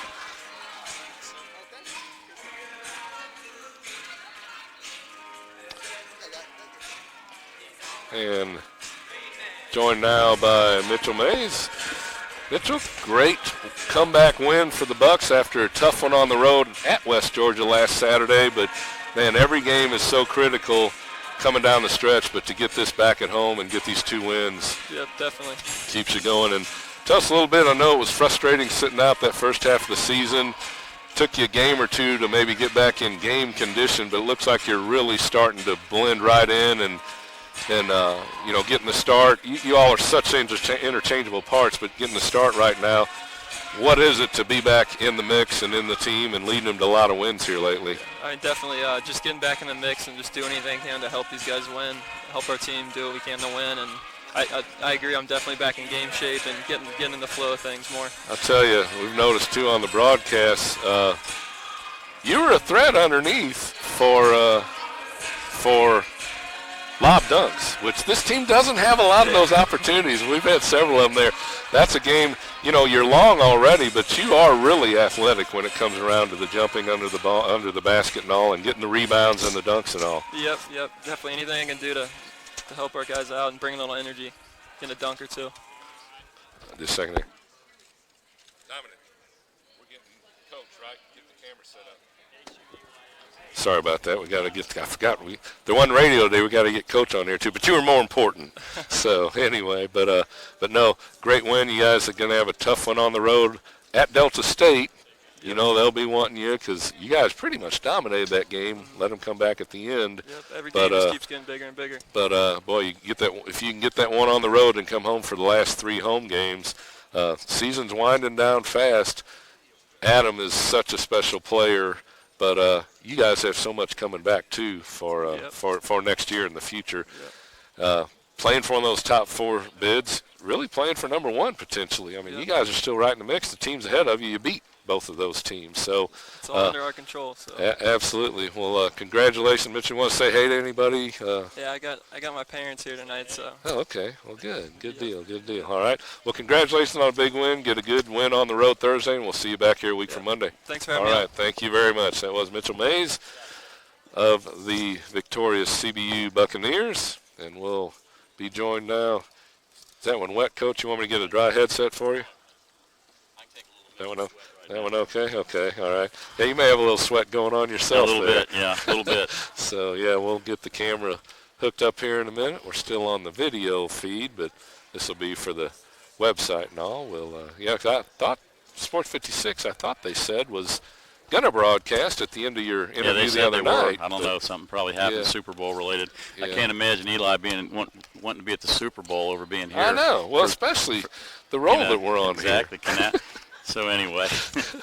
But no, it was a good game. Oh man, it was not as much of a nail biter, thank goodness, there at the end. But they, unlike the Delta game, you guys handled the pressure right there. We stepped up and made plays, and and I think hopefully we learned from that experience, and we knew it was coming. And the thing, like I tell the guys, so many of these teams, when we get control of the game like we did in the Delta game and this one, these are not teams that pressing is a part of what they're.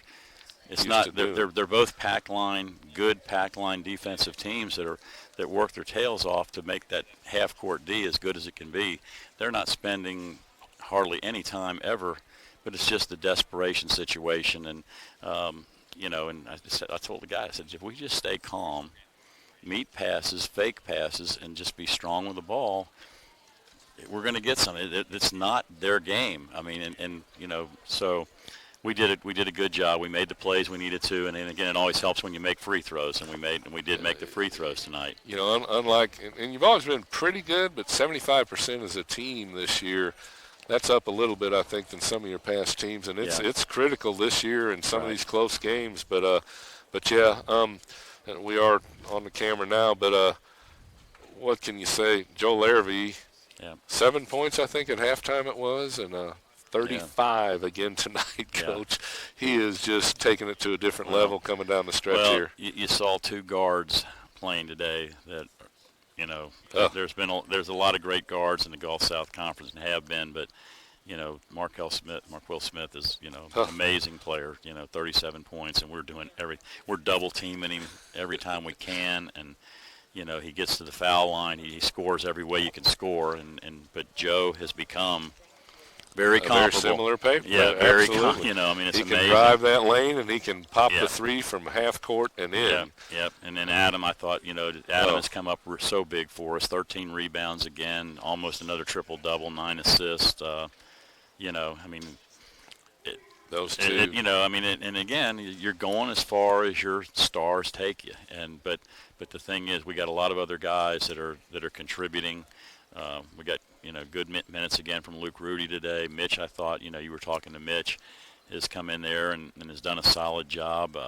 Brad, I think, has been playing really well. The other game he didn't have any points, I don't think, but he had a bunch of assists and steals today. He had a couple big threes. Yeah. He's mad at himself because he missed one there that could have really put him away. But I think, and really I talked to Aiden about this because Aiden comes in there and gives a solid play every game.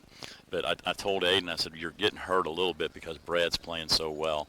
Yeah. There were games earlier where their minutes were almost equal. Right. And, I wouldn't say Brad wasn't playing bad, but he just wasn't playing as well as he is right now. And you're talking about a fourth-year junior that really understand. It's just the experience. And when he's playing and he's on top of his game the way he has been the last few weeks, it's hard to take him out, just like it's hard to take Joe and Adam out. You mentioned Aiden, too. I was going to mention, and I was trying to get your attention, Dr. Smirelli noticed no steals the whole game. You put him in, game ender when he stole that ball, went off of Markel yeah. Smith's fingers or whatever. Yeah. I was like, what a think they great kinda- substitution. I think they slipped away. They kind of threw it to him, but we'll take it. Was that the first steal of the game? Yeah, that was the Wow. only steal. Yeah. That's what Dr. Smrelli mentioned. I didn't, because usually, Brad usually has a couple, Joe has a couple. Yeah. No steals until you put Aiden in that critical spot, and we come in with the big steal right there. One and only, but that almost pretty much iced the game right Yeah, there that was when big. it went off It his was a big hands. play.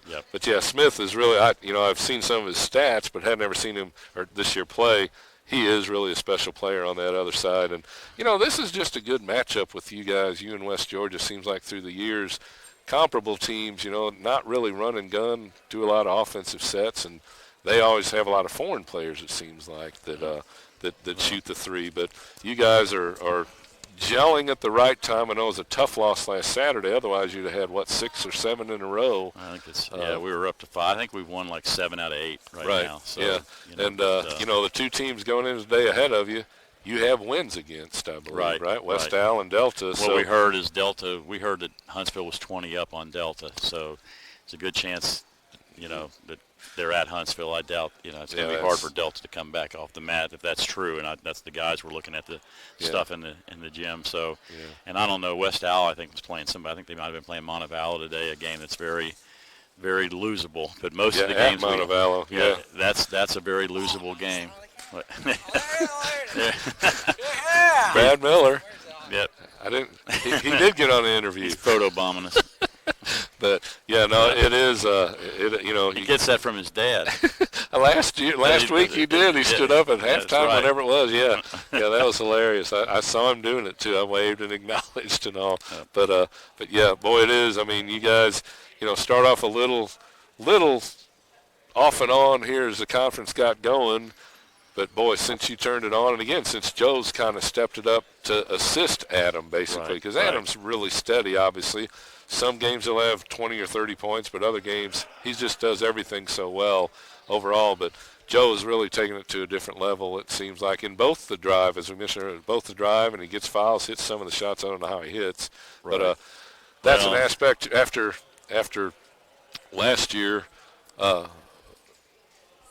needing somebody that can take charge toward the end of the game, wherever. Once Jeff had graduated and all, Joe to be able to do that, and then know he's coming back another year. Yeah, that's a nice thing. And the other thing that I think is really important, and I know everybody recognizes this because the assists speak for themselves, but Adam is just so unselfish.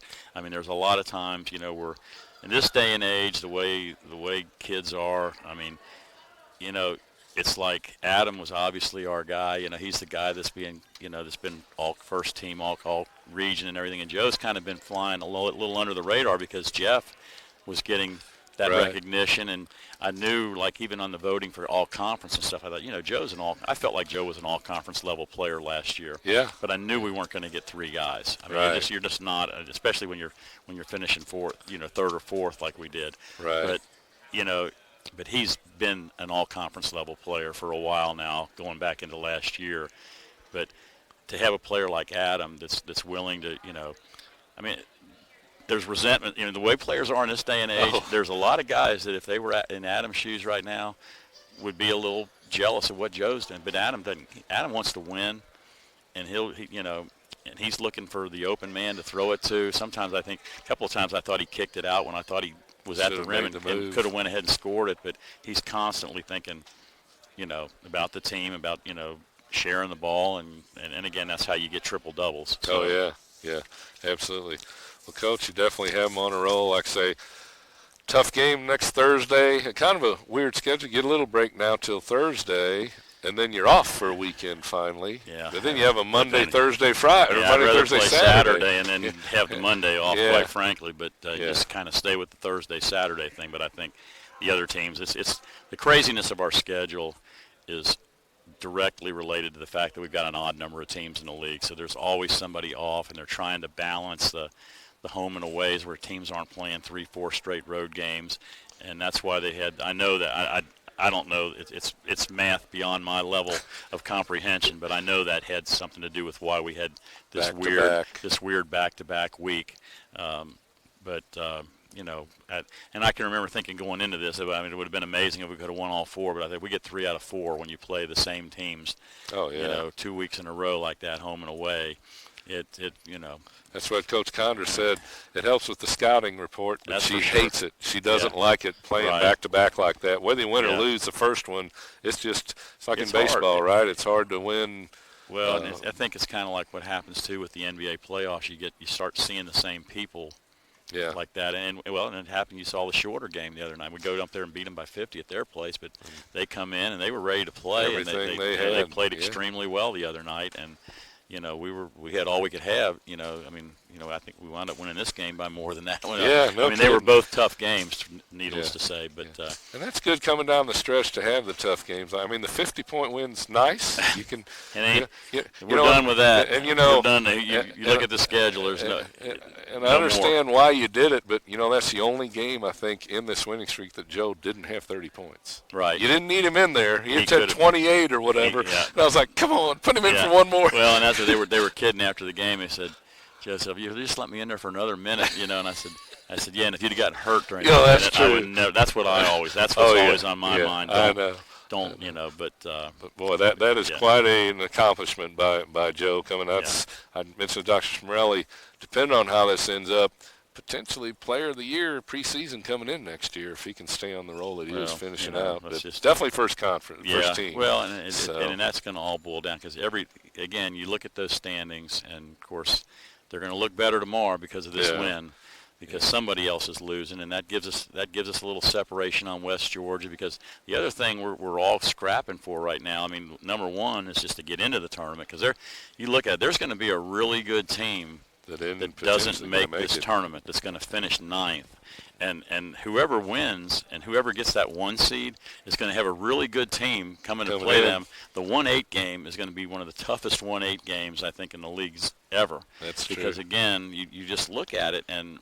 The teams that are down there around it would be awesome, obviously, if we could somehow do that. If you do that, then okay, maybe right now is West Georgia coming back in here? Is that the 1-8 game? Who do you want to play? Union, Lee. Do we want to see Lee? Lee took us apart here, So it's just not going to be an easy game for anybody. For the most part, there's a couple teams, obviously, that are struggling, that are younger.